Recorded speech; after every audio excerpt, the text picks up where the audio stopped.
What up? I need that sports encyclopedia. U.S. Steve Kim. Got Trent in the cut. Coach JB. Yeah. Where you at, man? In the gym shooting, I'm Durant. You ain't shooting John Moran. Darnell is the Ball State legend.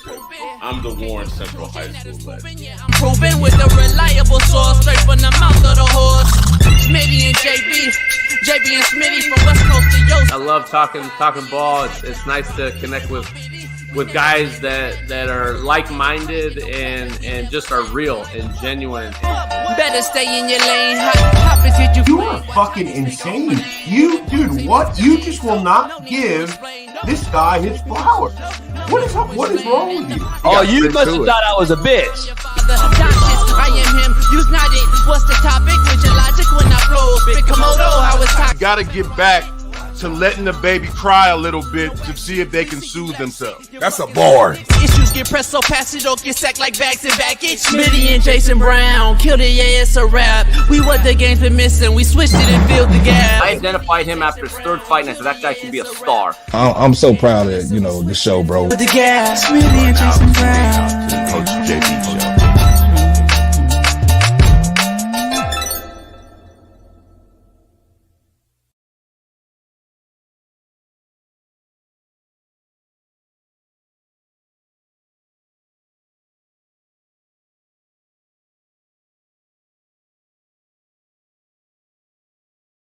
What up? We are in the building on this Truth-Telling Thursday on the Coach AB Show with Big Smitty. We got a loaded lineup today. We got NFL Notre Dame legend in house today for some of the show, Sheldon Day. We're gonna have him in there. Yep, and make sure you pound that like, subscribe, become a member today of our Discord, Slap Nation. You can find that at winnable.com/slappicks for our first down package today. Go head on over there on the realest show on planet Earth.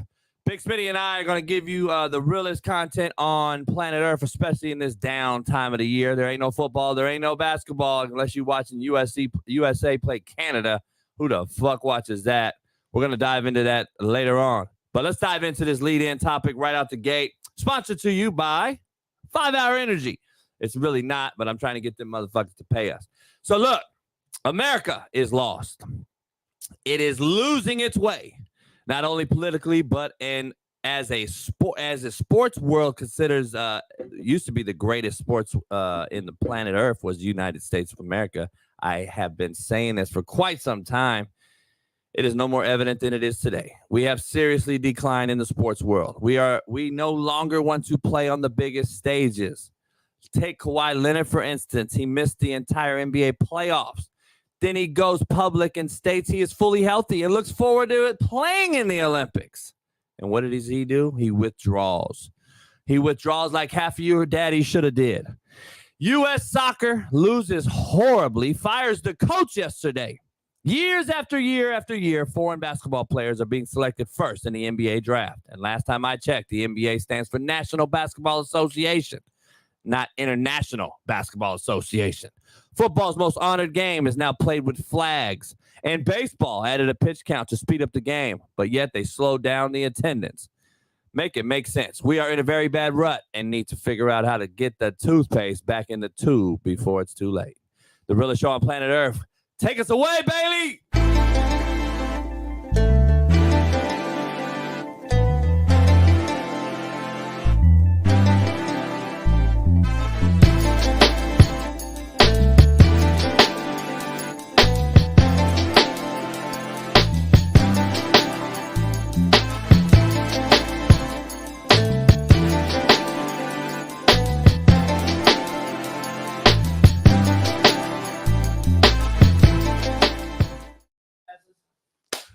Yeah. We're in the building. Woo! Oh, shit, I need to share it on Twitter. You all right? Yeah, I'm good. I feel like you sweating. You're hot. You know, I drove an hour here while you just got here. That's late. it? Yeah. Jay, but I told you before, when you got a further drive, you have to leave earlier in order to get to your destination. I'm like 20 minutes away, so I can leave at 5:10, get here at 5:30, and be good to go. Yeah. That's what it sounds like. Unless you get a flat tire or you run out of gas or... We know who get flat tires on this show. Or you get here and then, you know, shit ain't right, and then leave it to the white dude to fix it. It's all good. BPS. You the coach. Let me get this mic right. All right, so Smitty, we're in the house. We got our special guest today in the house as well. Yes, Sheldon sir. Day, your boy, Notre Dame legend, NFL D lineman extraordinaire. Sheldon Day is live in studio. Who knows? We may have some other cats pop up on us as well. What's going on, baby girl? What's going on? Daniel Caps, Pac-Man, Southern Skeptic, all my haters, all my supporters. We appreciate y'all every morning on this beautiful. Is it Thursday? Thursday. Truth telling Thursday. Truth telling Thursday. Mina Kimes, what up? Shout out to you.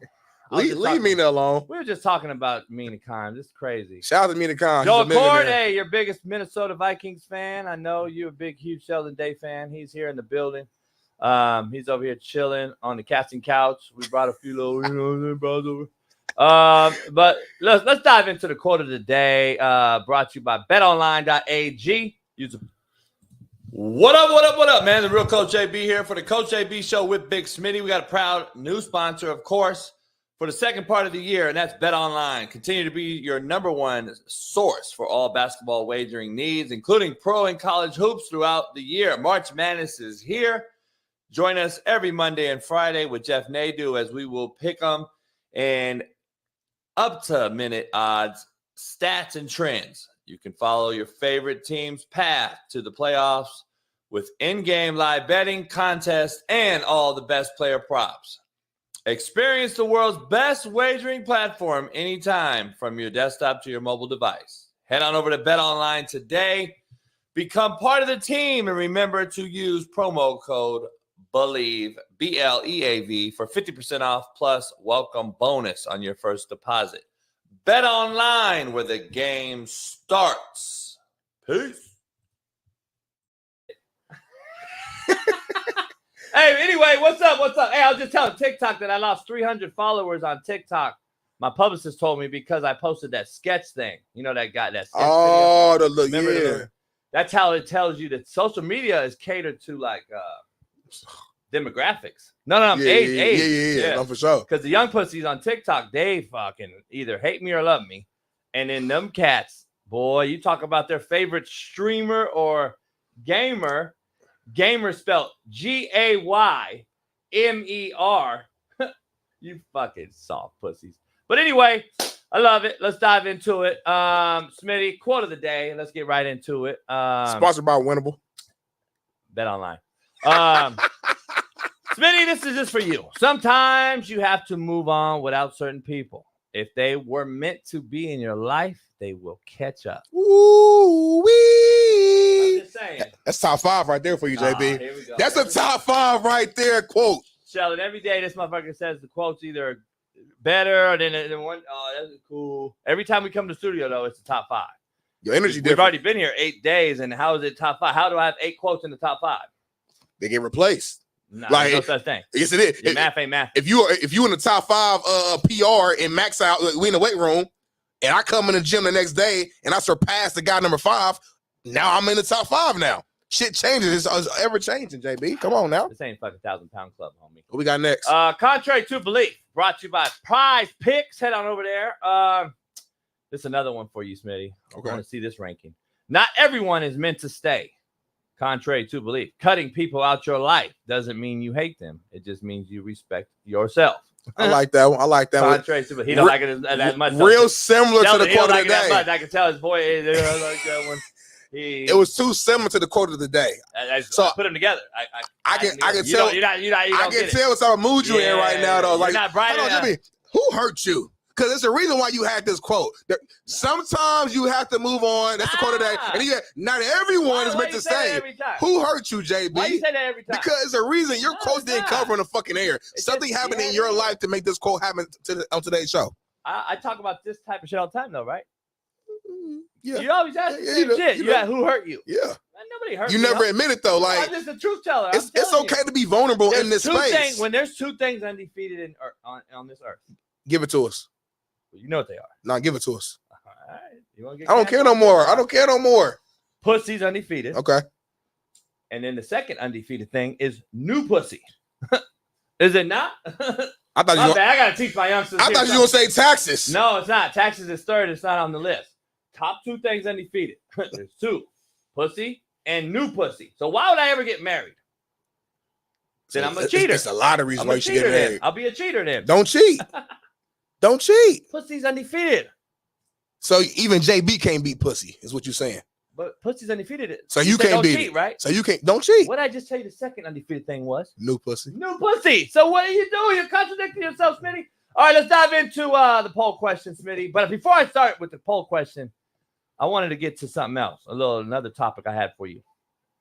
Sorry, Bailey. Real quick. No, sorry, Bailey. Bailey, yeah, give us 1 second, Bailey. I'm gonna bring in the poll question. But Bailey, Smitty, I want to ask you something. You know why our government's shady? Oh shit. No. Why? I'm just asking you. Do you know why? I don't know why. Tell me why. Because they never come out and tell you. Have you ever been on an airplane and it's bumpy as fuck? Yeah. And you ain't heard a voice? You get nervous. You start drinking and shit. I start drinking. Sweating all the time. But I'm like, where the fuck's the captain? Why ain't you came out and said, we're all right, a little rough patch. If I don't hear from that motherfucker, I'm asking the steward. I'm like, where's this motherfucking pilot at? Don't you get the same shit from the government? So 4 years of Biden. Right. I never heard this motherfucker come out one time and be like, our food's not being attacked. We're okay. We're not killing our own eggs off. We're not killing farms. Watermelons. Okay. Chicken is real. Mm-hmm. Contrary to Chick-fil-A, that they're using plastic chicken that you love so much, Smitty. It's good. It's okay. We have enough chicken in the world to suffice, which we know is not true. My dad told me that 30 years ago. There's no fucking way. We got KFC, Popeyes, Churches, motherfucking all the fried chicken in all the grocery stores. Honey cattle. All the fucking Chick-fil-A's. Roscoe's. You got all the chicken that we go out and fillet every day, but yet we got enough to feed 700 million motherfuckers? No, we don't. That shit died 30 years ago. We've been eating fake chicken for a long time. But anyway, that's contrary to belief, and it's a conspiracy we won't dive into. But to Smitty, why haven't they came out and said, watermelon's not fake? It's cool. You can leave it outside for fucking 6 days and nothing changes. It's cool. We already did the test, Smitty. Yep. You've seen all the tests, Smitty. Watermelon's fucked up right now. I don't know why. I can't find a good watermelon. I used to fucking have watermelon at this time of the year. This is prime watermelon year. Sunny, beautiful. Why is the watermelon's white? Come on. I don't eat watermelon. You damn. Contrary to belief. By the way, brothers get a bad rap for liking watermelon and chicken. We do like chicken, but everybody like chicken. It's not a black person thing. That's not my point. Brothers get a bad rap for liking chicken and watermelon. Every motherfucker I know like chicken and watermelon. I actually don't like watermelon. Mexicans, white boys, Hamases, you name it. Them motherfuckers like watermelon and chicken. Keep it real. I don't like watermelon though. Well, that's a real thing. You're not black. Poll questions. Let's dive into it. Hold on, what the fuck? You just counted everything you said. You said black people get a bad rap for liking watermelon and chicken. Because I said everybody. But then I came back and said I actually don't eat watermelon. And then you came back and said, "Oh, you're not black then." So you're actually feeding into the fucking narrative and stereotype that's already out there. Let's move forward. You're a hypocrite. But that's why the government is shady. They never came out and told us. So you want Biden to step out? Would you trust the government? By the way, I'm not just talking Biden. I'm talking in general. I've never seen it. You know what? We're okay. That shit's fake. Here's the proof. Boom, boom, boom, boom. This is real. I ain't heard nothing since COVID. The shot. We never came out and said it's okay. Like, have you ever seen? Nobody's assured us of shit, but yet they want us to keep voting. And today, I don't know if you saw it, dog. Fucking Hamas says these illegals are getting Social Security cards in Chicago. You lying? No, I'm not. We're going to talk about it today in the show because there ain't no sports to talk about anyway. So we're going to break down all politics and get Smitty. Today going to be all political show, y'all. Put Smitty, no sports. In hot water. Let's look at this shit. Show that shit, Bailey. Go ahead. Look at this shit, homie. Show that. Where the volume at? Not clear how many applications have been submitted, though as of December 29th, the United States Citizenship and Immigration Services had only processed work permits and temporary protected status applications for 1,480 Chicago new arrivals. That's according to city data obtained by CBS 2. Once those applications are processed, they also need to be approved. Sources tell us that only 284 asylum seekers in Chicago have gotten work permits. 279 have received their Social Security card. That's 1%. Worse, city data suggests applications didn't start processing until the week of November 9th. Come on, homie. We got illegals with Social Security cards, and my mama getting her Social Security cut right now by this administration. Make it make sense. Trying to tell y'all. Trying to tell you. What you saying? Better fucking go do some real research and not just listen to the homies. Them motherfuckers will steer you wrong. They ain't gonna steer you strong. Poll question, Smitty. Let's do it. Let's do it. I'm glad Sheldon's here in house too. Poll question: will Aaron Rodgers be an MVP candidate? Is it even possible? Will he be one? Is he possible? He's plus 1,600 on all betting sites to win the MVP. I would actually take those odds because I think those odds are probably as good as you can find. I'd take about $5,000 and put it on plus 1,600. It's good odds, but it's good odds for that guy. You're gonna lose your money though. It doesn't matter the odds though. It's all about scared money don't make no money. But you're gonna lose your money though. Yeah, scared money don't make no money though. He has just as good a shot as Dak, Jalen, CJ. How about Patrick Mahomes, Joe Burrow, Josh Allen? He has as good a shot as Lamar again. Because look, Patrick Mahomes going to be without his best receiver for the first how many games? That won't matter though. It didn't matter last year. And he's not the best. He got Hollywood Brown now. That's his new number one. It's Hollywood Brown. They start slow mostly every year. They start slow. And he still got Travis Kelce. Last 2 years they started kind of slow. That hurts Mahomes, in my opinion, in the MVP running. Even though they may be a Super Bowl team again, I don't think they will be. But I said that last year as well. So it is what it is. Mahomes continue to prove us wrong, or is he going to start off fast this year with no wideouts? I don't know. What about Joe Burrow? Healthy and Burrow's back. on a mission to prove everybody wrong. I think. Exactly. I think he's hot right now. Like I'm hurt. Woo, woo, woo, woo. So I think he's on a mission to prove everybody wrong. But I don't know. Listen, would I be shocked if Aaron Rodgers won? I mean, he's already with a 4-time MVP. So no, I wouldn't be shocked. But you said AR5 yesterday. He has the ingredient. Again, that's my for clarity. If you didn't watch the show today, I said AR5 was my dark horse. I said Josh Allen. If I had $10,000 right now, I gave you 500 and you fucked. I said if you give me 500, I'm putting half and half. But you fucked me 250 on Josh because like that's just the easy. Everybody know Josh Allen every year is a contender. But AR5 has the ingredients when you combine that with Shane Steichen's system. But I don't want to go into that. Aaron Rodgers, at the end of the day, we know how great he is. He's a Hall of Famer. He's one of the all-time greats. But at the end of the day, the man's 40-something years old. 40 years old. LeBron just came off an Achilles. LeBron ain't did it. When last time LeBron won an MVP? You're actually proving my point. LeBron ain't won no MVP in years. I know, but I'm so that's the kind of thing we're talking about. I didn't say that. Still playing at 45. I didn't say that. I didn't say he couldn't play. I said the question is, will he win MVP? I said no, and these are the reasons why. I think he'll play well. I don't think he needs to be an MVP Aaron Rodgers for the Jets to actually make a run. He does either, but that team is talented. But just the question, I think, can he win an MVP at 40? I don't think. Listen, I think his arm was saved last year. Mm-hmm. So you'll see a very live arm this year, and him not playing. So that doesn't hurt. I don't believe he just lost all his arm talent overnight. Right. Can his Achilles hold up, and can he stay upright, and can that O-line protect him? That's all it comes down to. Because ball spinning wise, he's his best. He's as good as anybody. They have I would argue they got, what would you say, top 6-7 wideouts in the league? Tandem, if Mike Williams stay healthy. Yeah, Gary Wilson's the real deal. I mean, we know that he's legit. Deal. I just can't trust him. I like Mike Williams a lot. I just, he's hurt every single year. Now they have some little serviceable slots. Yeah, they got a couple intermingling. I give them top 10. I had to top 10 wideout core. Let's say. Yeah. They're not as good as Green Bay. They're not as good as Detroit. Philly. They're not as good as Philly. Niners. They're not as good. Bengals. But I'll take Garrett Wilson over any Niner receiver. Bears. I'll take Garrett Wilson over any Bear receiver. Well, no, Gary Wilson, he's top tier. He's top level. He's older. But again, you're talking about full group, full tandem. I don't know. Mike Williams is also older. He's with Keenan Allen. A Dunze? A rookie? You got Duze, you got Keynan, you got I take Cooper and Nakua. What's my boy number from the number one last year for the Bears? Help me out, Sheldon. Number 2. Oh, DJ Moore? DJ Moore. He's a number 2. Cool though. Yeah, but he ain't no fucking number 1. I'll take that group over the group again, but that's semantics, whatever. They're top. That Chicago group. They're a top 10 group. My point though, that why Aaron Rodgers gets his receivers paid at the new place, where Mahomes hasn't yet, Lamar hasn't yet, these other guys haven't got receivers that played for those guys paid at a new place. Aaron Rodgers has.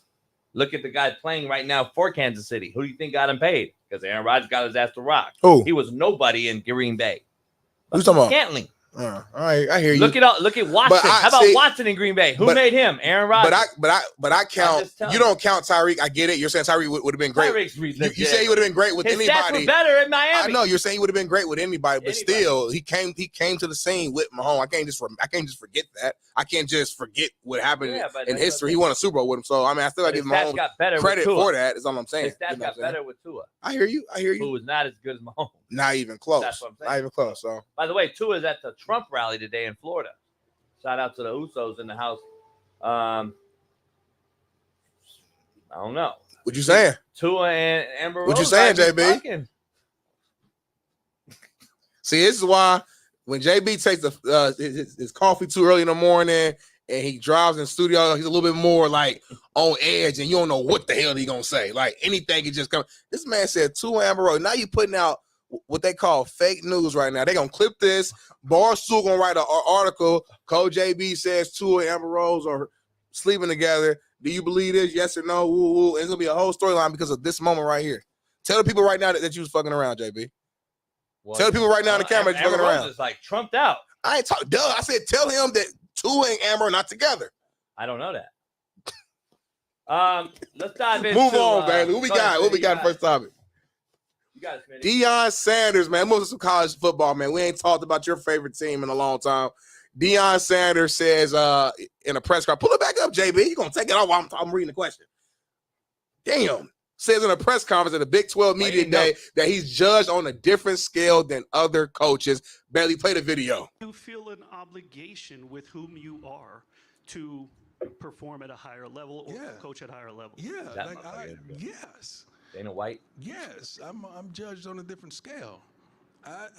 My wins are totally different than your wins. Your wins, you just judge in football. That's why I have to start out and give you education and academics and so forth. I have to give you those things so you understand there's a greater scope. I can't win 9 games and our GPA suffers. Our GPA can't be high, but we lose another 8 games. We can't not go and grab high school players and you got a bunch of guys in the portal, out of the portal that's getting incarcerated. My wins are different. We have to win in every area. That's the way we're judged. And I'm cool with that because we come a little different. JB, you just heard the video from Coach Prime, Coach Dion, as you like to call it. Is that real talk? Do you agree with him? What's your take on that? Well, he does his own hype. He hypes his own self up. So everything that he gets, he deserves. That goes for any coach, though.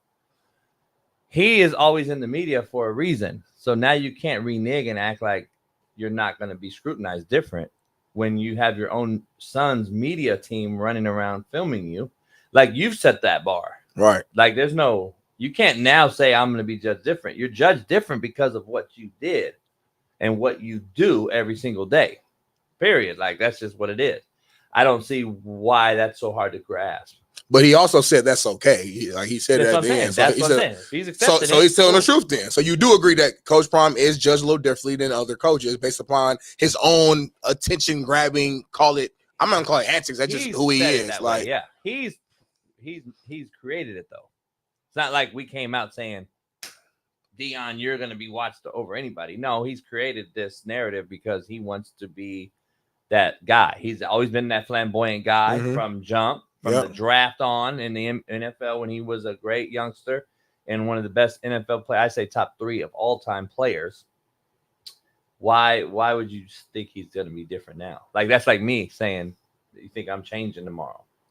Right. I hear you. Some fucking Catholic churchgoer or something. Right. Now you are who you are. That's it. And he is who he is. So I don't know why we think all of a sudden he was supposed to be different, but that's why he's getting judged though. Yeah, no, I agree. I think that's part of it, but also, I mean, plus, to be honest, he's a head coach now of a Power 5. Yeah, exactly. He was at Jackson State, right, which he lost both bowl games. But they had 2 of their best seasons in years before him getting there. Yeah, but I'm just telling you, they're gonna automatically take. Come on, dog. Unless you win your last game, you're always gonna be scrutinized in this sport. until he wins his last game of the year, he's always going to be scrutinized. So my point is, they're going to say, you know how media are anyway. Oh, you couldn't beat so-and-so in the bowl game. Right, Then you go to Colorado and you go 2-8 or 4-8, whatever. Yeah, 4-8, yeah. You go 4-8, guess what? Now it goes back to, well, you never won the big one in Jackson State anyway. Starts to add it up. Yeah, that's what they do. So I went 2-8 my last season. Did you get scrutinized? I still had 41 cats go D1 and 6 in the league now. Yeah, I got scrutinized. But why is it different than winning it all the year before with a more loaded roster the next year? Bright lights, Netflix, everybody, kids want to be on camera. We got hoes checking in the dorms from all over the motherfucker. They just want to be on camera and shit. It's a joke. It's a bad nucleus of fucking people. So it is what it is. So I don't know. Yeah, I agree. I really don't disagree with you on this one. I think I always say two things can be true. So like, yes, I think he's brought the attention on himself, but also he's an all-time great. So the attention would have been there anyway. I just think he's elevated to even a higher level with all the well-off media, having the son record things, the sound bites, his sons, etc. But like you said, Dion has always wanted that. Like, he's not scared of the smoke. He's not scared of failure and people coming at him for losing. Because if he does win, and he believes he will, obviously, as he should, you got to give him that same love and that same praise. So I think he's okay with the risk of getting that down talk and being a quote unquote failure to the eyes of the media and the viewers, because he truly believes that he's building a program there with his team. You know what I'm saying? And time will tell that. We'll find out real soon. Evan Volpe, G Wizzy, and Fat Still. Drop your guys' resume real quick for us so we can see it. Please drop your resume, because you are absolute three nobodies. What they say? You should sit around, get together, and circle jerk each other off like you do in your mama's basement when you suck your mama's titty, because that's all you motherfuckers do. You're absolute nobodies. Jimmy, what did they say? I don't know. It doesn't matter. They're absolute nobodies who comes in this chat every morning, and this is their get out of jail free card. They had to come in here because they're nobodies. They suck on their mama's titties. Fat Still, you suck on your mama's titties, bitch boy. That's what you do. You bag my groceries every day, homie. That's what you do. I'll see you later at Walmart, you fat bitch. Make sure you get my fucking plastic bags too this time, not paper, motherfucker. So let's dive into the next topic real quick. Obama meets Team USA. And by the way, Bailey, before you show that, let me go back one step to Dion. Mm-hmm. He's being scrutinized in the same way that Michigan is not this year. Michigan just fucking won the Natty last time I checked. Yeah. So in a lot of people's eyes, why are they? They're being disrespected like a motherfucker. They've already dismissed them from winning. They got Penn State, Ohio State. They're like, nah, Michigan. Because Harbaugh left. Harbaugh left. That's the main thing. QB, yeah. Running back who's been there forever. Yep. But remember, the head coach that's sitting there is a brother. Yeah, he is. Okay, so that's my point on all this thing. Loxley, a good friend of mine, is a brother. Yeah. He was undefeated last year for the first 5 weeks. What you trying to say? Dion gets all the hype, but there are good coaches out here who are brothers that don't get shit. JB, we talk about this so, by the way, exhaustion. It's Coach Dion, though. Did Coach Moore not fill in for 6 fucking games last year? And it was undefeated. Yeah, shout out to Coach Moore. So why is he being so fucking backhanded, slapped in the face? But no one's talking. I haven't heard anybody talk bad about Michigan. They're just not getting the uproar. Michigan not like they're still returned 30-something% of their roster. But why overall? Why are you calling disrespect? Like, I'm not seeing anybody disrespect Michigan. Because to me, you're saying they should be getting more praise. What you're saying in the boxing world? Yeah. When you're a champ and you have a mediocre game or fight, yep. What do they tell the opponent?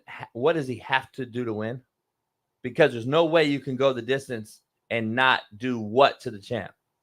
You got it. You got to knock him out. You got to knock him out. You have to knock the champ out. Yeah. So is Michigan not the champ? Yes. Right. So yeah. Reign the champ. So regardless of what you think they are projected and all that, Bronny, shout out to Bronny, who had a monstrous 3-point game. Live access removed. For what, homie? JB, I told you this from the jump. You just cussed out 3 of the people said they sucking their mama titty in the basement. You had a whole rant. JB spazzes out and forgets what he said. Yeah. But let's continue. But it's the same point, Freddie Mac. Freddie Mac's another one. This motherfucker is another one. Shout out to Freddie Mac. You got to knock the champ out. I got you. At the end of the day, they are the reigning champs until they're not. So I respect that. The disrespect that they get for. Here's my point. We rather cover a 4-8 Colorado at an all-time high over a fucking undefeated national champ. But we also fall into that same thing. Like, we are media, JB. So like that's what I'm saying, though. We don't have to. But we keep it real. We're telling everybody like we're saying it. But us too. We always say it. Yeah, but I'm just saying, why is Michigan so disrespected? But it's not about Michigan thing. Topic. Like, nobody just don't nobody care. Steve Kim came on here yesterday and said he actually enjoys having Dion as a coach in college because it makes the sport interesting. His personality, as much as criticism as he gets, and sometimes he gets on this show, he gives us soundbite. He gives us these other teams ain't giving us nothing. They're all PC. They're keeping everything in house. There's nothing to talk about. So you can be as great as you want to be. You could be the reigning champion, but at the end of the day, you're boring. There's nothing exciting about you. There's no type of pizzazz.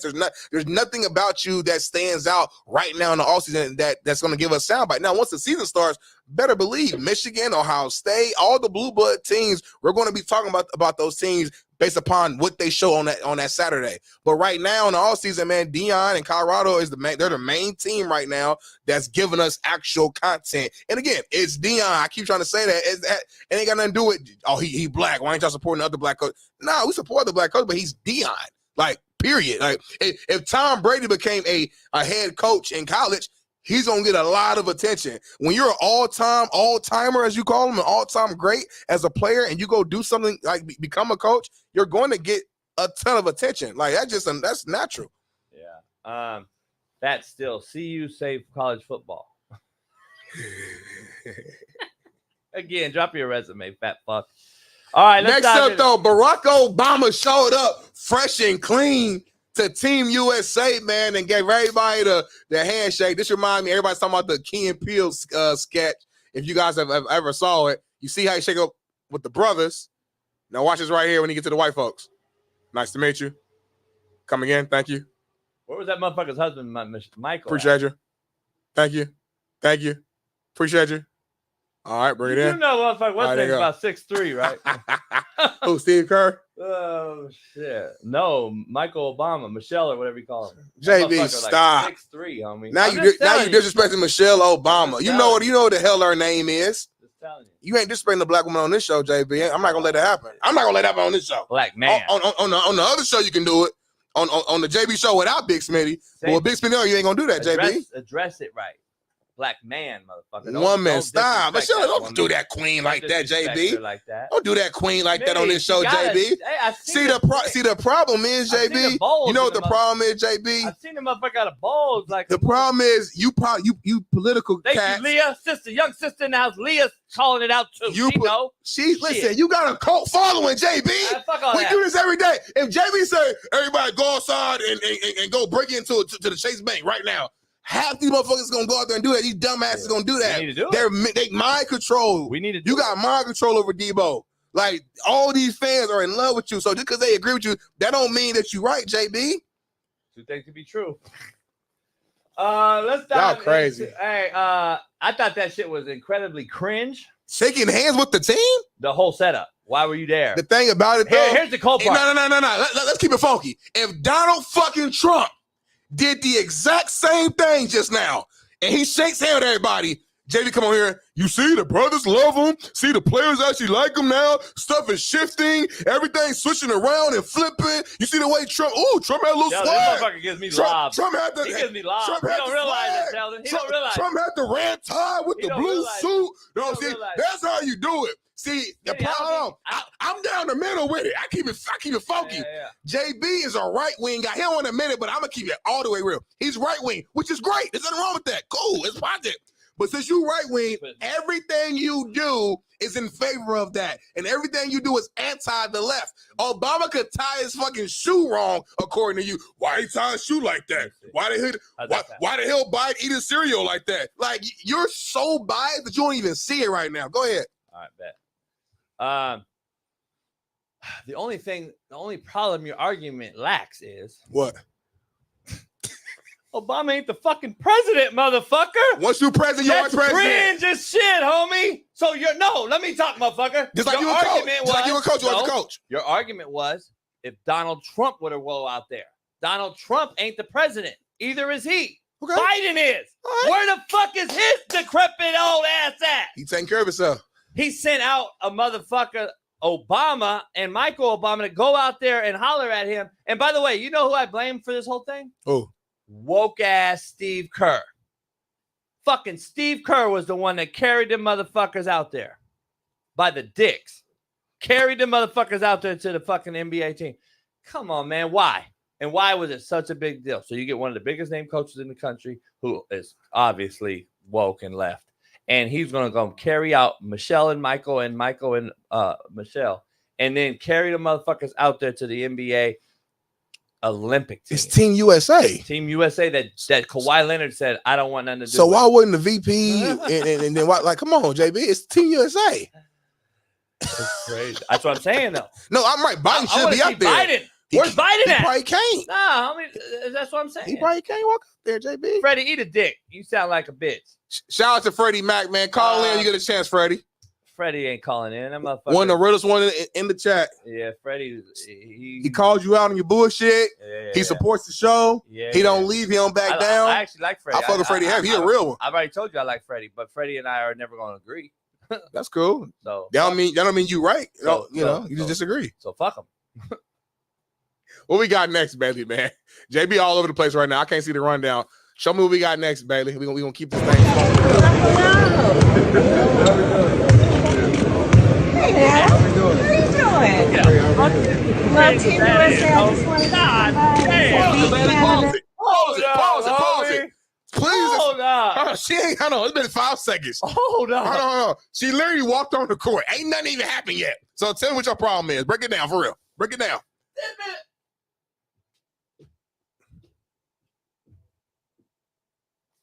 What the fuck kind of bullshit cringe ass shit is that, homie? You really gonna go all extra like that? Look at this motherfucker Steve Kerr walking her ass out there. Look at this goofy ass bitch. By the way, this who we don't know what she is, because I don't know any real brothers that claim her, number one. Number two, she ain't never came out and said what the fuck she is.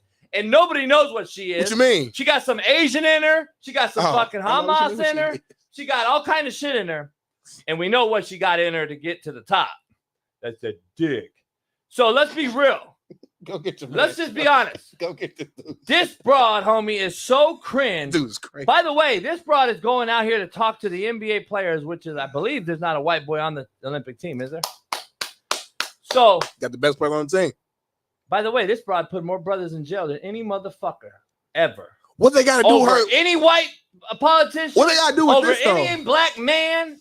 She did. Yes.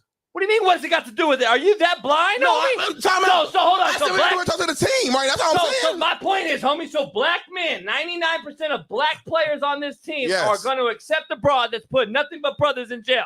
They're not accepting. She's speaking to them. Like, what the fuck? Don't shake their hand like that, homie. Don't holler at him. It's cringe. It's my point. It's cringe. But to your point, a few minutes ago, you said Biden should be out there. Yes, sir. It looks like Biden has some sort of health ailment. Can we all agree to that? So then why is he the president, homie? You can't make it make cool. sense. I'm not. That's not we're arguing. Stay on topic. We're arguing. Kamala Harris is out here. She's the VP. She's the VP. It's the fucking Team USA. Whether you like her, love her, agree with her, whatever, it makes sense why she speaks. All I'm saying is, if Trump was president right now, it would make sense for him or the VP or anybody a part of the fucking the team to come out here and talk to the Team USA. Can I be real? Why is that so crazy? That's all I'm saying. It has nothing to do with rooting or voting. It has nothing to do with that. You know where she's not? Where? At the fucking border. That's where I know she's not. Securing our motherfucking border, which is her number one job as the VP. And guess what? She ain't fired a soul that has literally allowed fucking millions in this country. She hasn't fired one person that has allowed them in. And she's allowed it. You either coach it or allow it. In my world, homeboy, this bitch has allowed it all fucking day long, every day. And she's at the NBA playoff looking knock-kneed as fuck. Look at this dumb, goofy motherfucker. Looking knock-kneed in some fucking heels, walking on a basketball court. Bitch, put on some motherfucking J's, if you're a real one, and walk out on that goddamn parquet. Motherfucker walked out in some fucking tan-looking fucking pumps, looking like a goofball. And now we want to accept her and clap it up. By the way, are you clapping for all the brothers that you know that are in jail because of this motherfucker? Respect, JB. Nah, fuck that. She's It's from respect. Oakland, California, homie. I'm saying they gonna clap. What the fuck you want them to do? They gonna clap and respect. Because you're not a real one. Not you. I'm saying they're not real ones. Like, that's period. I wouldn't be clapping. Fuck that. I wouldn't be clapping. I'll turn my back on that. Let me ask you this for real. Hold on. She's from Oakland, though. Yeah. Oakland is a third world country right now. Motherfuckers is getting smoked every single day, and this bitch is from there, and she ain't got a damn thing. She ain't done a fucking thing in Oakland, homie. It's a goddamn travesty. What nobody wants to call her ass out. She is from Oakland, California, homie, and it's a third world country in Oakland. If you ain't fucking peep game right now, go check it out. Motherfuckers, young brothers getting smoked every single day, and this bitch ain't done nothing. But you from there, and yet our border's butthole naked, Oakland's butthole naked, Frisco's butthole naked. Gavin Newsom and her are from that area, and they ain't done shit. Come on, man, miss me. That shit is fucking unbelievable. I would never smile at the devil and laugh. Fuck no. I'm looking at the devil and fucking turning my back and running, motherfucker. Shit, I'll be running from that bitch. She scares me to death. I don't get scared. Shit. Her and Newsom, boy, they motherfucking demons. I'm gonna get Newsom on the show. Shit. I bet you turn it down in person. I'm gonna get him in person on the show. Tell Mark. I'm gonna get him on the show. Let's dive into football, Smitty. Before we got about 5 minutes before I do a make it make sense. Ooh, I can't wait for that. Baylor head coach Dave Aranda says recent recruiting success is because we're playing players.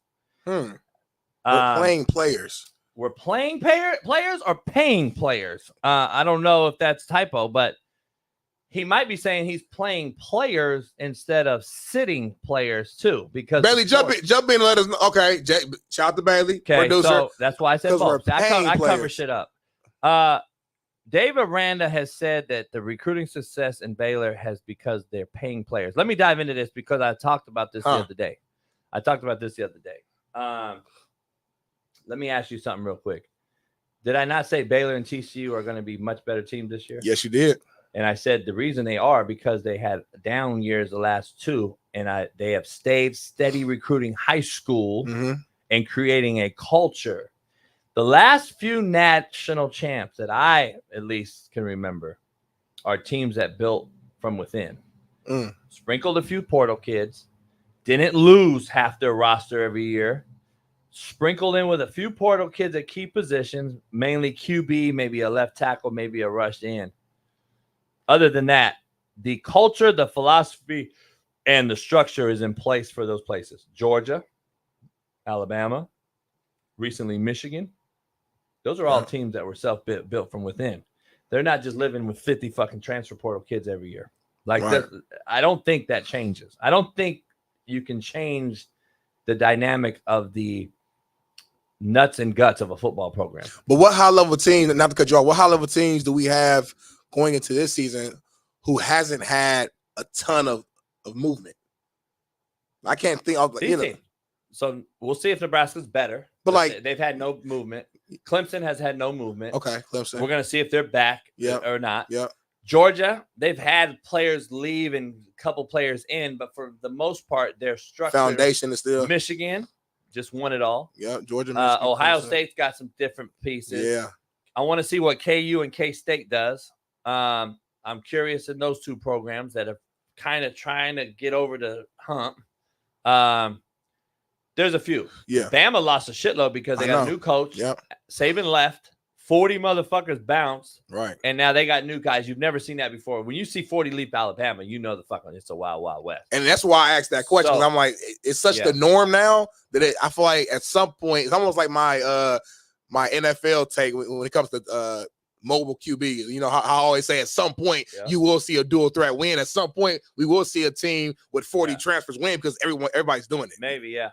You know? Oregon, though, hasn't. Yeah, that's the one I was hoping you was going to say. That's the one. Oregon. That's my favorite to win it all. Oregon's going to, we'll see. Texas, they get transfers every year. They get portal kids, but then they have a foundation. I think Sark's built a foundation. Most of his kids are staying in-house, and then they're grabbing a few. That's what I'm saying. It's like the NFL now. Yeah. So I go pluck a free agent at a certain spot. That's what this play for play is. That's what the NAL is. Let me ask you this, because you were La Tech and Virginia. I think both teams have lost minimal guys. Right. I think my boy Kalani Sataki at BYU has lost minimal guys. Yeah. older. But players, let's be honest, more- like we don't see like a VTech or BYU respectfully winning the Natty though. You know what I'm saying? So that's why I was actually like But the I'm real saying it's specific overall programs program. though. You can see BYU yeah. win 10 games again though. Yeah, for sure. For sure. In the conference now, they're in that conference. Yeah. So like let's see what they do. If they win 10 games in that conference, shit, they're in the mix or something. Yeah, 12-team playoff. Let me ask you this: one of your Missouri. favorite things as a coach was, or one of the best things you had was as a recruiter. Do you feel like the fact that they're paying players now, it kind of makes coaches lazy? Because I've been saying because all we doing is just paying them a bag. Like you ain't got to really, try to sell their mama, sell their father, their grandma, whoever they living with, like this dream and how you gonna mature them into a man and all this and that. Like I feel like the fact that you're just giving them a bag now, it's like high. It's just high as bitter. It's like there's nothing else to it. It's not about the program you're building. It's not about the education there to school anymore. Like when I went to Ball State or any of my homies went to their respective schools, it was more to it than just, it was about the head coach, the system. Can I have the opportunity to play early? The, little things like the uniform, I'll admit, but the education program, how far it is from home. Like a lot of the more important details where now it's like, who's paying the most? And that's it. It's point blank period. Who's the highest bidder for this 1 year, by the way? And then it's like, all right, I don't like the way things went. Now I'm going to the next bidder. And I just feel like, man, we talk about it to exhaustion on this show, but it's a really big topic. We have to at some point change the system because it's out of control. And I said, I don't blame the kids. They're 18 years old. A lot of them, like their parents, don't really they don't know what they don't know. So I just think the adults in the room have to step up and change this. Otherwise, it's gonna keep going downhill. But it's clearly lazy because look at what Gundy just did at Oklahoma State. Kid got a DUI. He put people's lives at risk. Your sister, daughter, mother, who knows? Our family's at risk. Put him at risk by driving drunk like he did. And he that happens, and he doesn't even discipline his player because he's too good and he's getting paid a lot of money. So that is the epitome of what's happened with this deal, what the NIL has done, what all this has done. So, like, in my opinion, that's just what it is, man. I just think that it's a damn shame that this has become this. But we're clearly lazy now because we expect the pay for play to happen and all these different things to occur. And I think they've taken out the truth. We've taken out the truth of, the fact that we can now control the narrative by coaching them, mentoring the kids. Now we're putting collectives and everything's in here collective. You take the money, you paying the kid, my hands are off. If they make it, cool. If they don't make it, cool. Like, nah, we're not coaching no more. We're not teaching these kids how to be men anymore. We're just enabling these kids at an all-time cliff. And we've created these kids to have a sense of entitlement like I've never seen before in our life. That's just me. But breaking news, the United States will be transferring their F-16 fighter jets to Ukraine. Just shout out. I want you guys to know that there may not even be an election. I'm trying to tell you. I've been telling y'all. Our transition be crazy. If we go to a war, Smitty, there ain't an election. That's all this motherfucker has. This all Biden has, homie. Go to war. And I'm just telling you, bro. Our transition on this show be wild. Like we'd go from fucking watermelon is fake to Gundy not suspending his player to fucking Lamar Jackson to Dion to the what's it called? F-16, F-16. F-16. My brother used to fly F-16. Fly your buddies to fly them back to Biden. Right here. See that? You see what that says? I don't see it. I don't see it. Look at this, dog. They can't hear this, baby. They can't hear that. I know. I didn't want them to hear that. What's going on with the chat right now, man? You know I like to talk to the chat before we go into our first break. I know we got your Make It Make Sense coming up here soon. Gene, talk to us. What's going on? Bumpy Johnson, Javier Sosa. We got 1,500 in the chat right now, man, live on the show. Make sure if you haven't subscribed yet, you do that. Become a member. And we might have to take some calls soon. Not right now, but we're gonna put the phone right here. I know we need that phone, but even before the phone, we got to get back to doing the video call sometimes. Just for the members, though. For the members, JB. Yeah, we could do for that. the members, man. But we could do that. I think it's time. No, I know it's a few minutes early, but I think it's time for you to Make It Make Sense. Ain't no point of holding it Jones back. said we want Sheldon. D. Jones, like, you a Jaguars fan.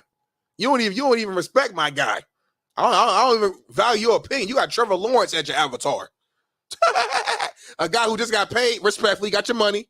I don't count people's pockets, but we showed stats on here before, JB. We put Gardner Minshew next to Trevor Lawrence during their same exact years in their career with Jacksonville, and you saw what you saw, D. Jones. Mr. Terrible said Russia has better jets. Mr. Terrible, you're a fucking nobody. You absolutely. He's a member. You know nothing. He's a member. He's green. Doesn't JB. matter. He knows nothing if he thinks Russia has better jets than America. Josh Fairlight said, Smitty, when you gonna run that 1v1 versus JB, basketball or 1v1 and what? You know, I'll beat JB in pretty much anything. Basketball. I don't think it'd beat me in anything. Hockey. By the way, there's film of us shooting the. You beat me in a shooting free throw competition. Like that ain't basketball. But I saw your shot. All white boys can shoot, but if we gotta move around and shit, I'm tearing your ass up. I saw your shot. And I'm getting to the rim though. I'm a hooper, homie. I'm getting to the rim. Real NBA motherfucker. I am a past tense. ED played. Wido. I'm a hooper. Wido. You ain't played in 40 Wido years. Think he could jump, and Wido was gonna try to dunk on me. I'm gonna clothesline the fuck out of Wido would give you buckets though. Like Wido really still hoops today. Like he still goes to the gym and hoop. And I'm gonna bang you out of bounds every time, and you're gonna cry and ask for an instant fucking replay. Because that's what the NBA does now. When's the last time you played an actual basketball game? Not shot around, a game. Take your time. Freddie Mac, come Thank on. you. Just because you 6'9", motherfucker, and should be doing some sort of fucking. Freddie said you're not a hooper, my guy. I know. He a brother, so you know what I mean? He a brother, but he like a goofy 6'9". Like he's one of them. Click on him real quick so we can see his face. Look at this. You know who he reminds me of? Break him down real quick. He's one of them weirdo ass, fucking out of shape, wobble body fucking porn stars. You know them goofy ass 6'8", goofy porn star. Motherfucker only got in there because he got a little meat on him. That's this fat motherfucker. Why you think he's 6'8" for? Because he is. Oh, he really is 6'8"? Yeah, motherfucker. He's an old hooper, 6'8" cat. Skinny legs type motherfucker. Like it's a goofy porn star, motherfucker. What's one of them porn star cats' name? What's the goofy brother name? God damn. Fuck, I forgot his name. God damn. I know Smitty knows all the porn stars. I said I ain't watch porn. I used to. Huh? I didn't hear you. I didn't hear what you said. Oh yeah. That's Freddie Mac though. Shout out to Freddie Mac, man. Let's get into Make It Make Sense. Bailey, take us away. I'm gonna roll over there to the other.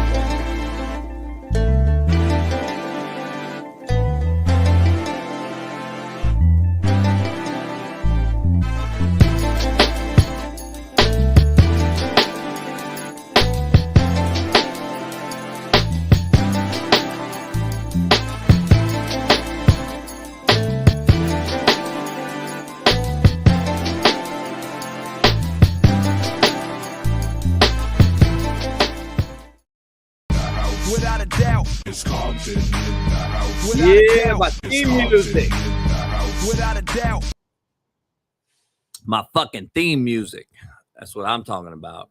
Big Bailey. Make It Make Sense is brought to you by Prize Picks and Winnable.com. Head on over there. Prize Picks, promo code Coach JB. Make sure you head on over to CoachJBStore.com today and get you some merch. We got all the things from the bucket hats to the visors to these Adidas polos. You name it. Short, fat, skinny, tall. We got it all. Let me make it make sense for you real quick. Tell me why we have more fitness facilities in America than anywhere else on planet Earth. Why is there more 24-hour fitnesses? Why is there more vitamin shops like GNC and all these online ordering capabilities of getting pills than anywhere else on Earth? Yet we're the fattest fucking motherfuckers on Earth. Why is this country so fucking obese? Yet we have more 24-hour fitnesses, more fucking knotless centers, more fucking warm yoga. I do warm yoga. Get the fuck out of here. You're a 397-pound bitch who's 5'1", and she's claimed she does hot fucking yoga in yoga pants that smell like straight goddamn badussy. You know fucking well them pants smell like badussy. That's balls, dick, and pussy. And you're telling me we're a fit nation. Yet we use Uber and Uber Eats along with Instacart more than any fucking where else on earth. We refuse to go outside and play as young people, and we have taken out physical education and fitness from our schools' curriculums. Make it fucking make sense.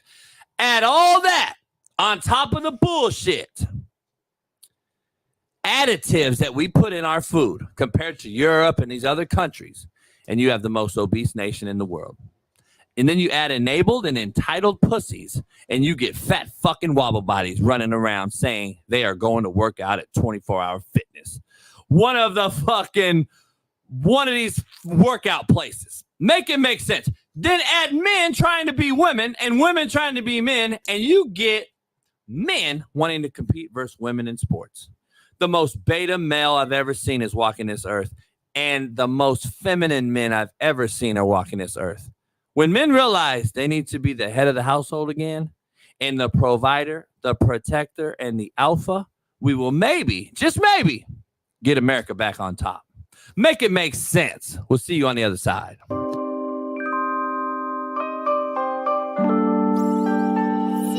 I apologize for my boy Smitty. I don't know what he was asking. When's the last time you jacked off? Oh, wow. You guys, man. Hey, I'm just fucking with you, Lucas. Man. Hey, I'm just fucking with you, Lucas. You guys are going to get, a lot of controversy going with this show, man. It's a good question.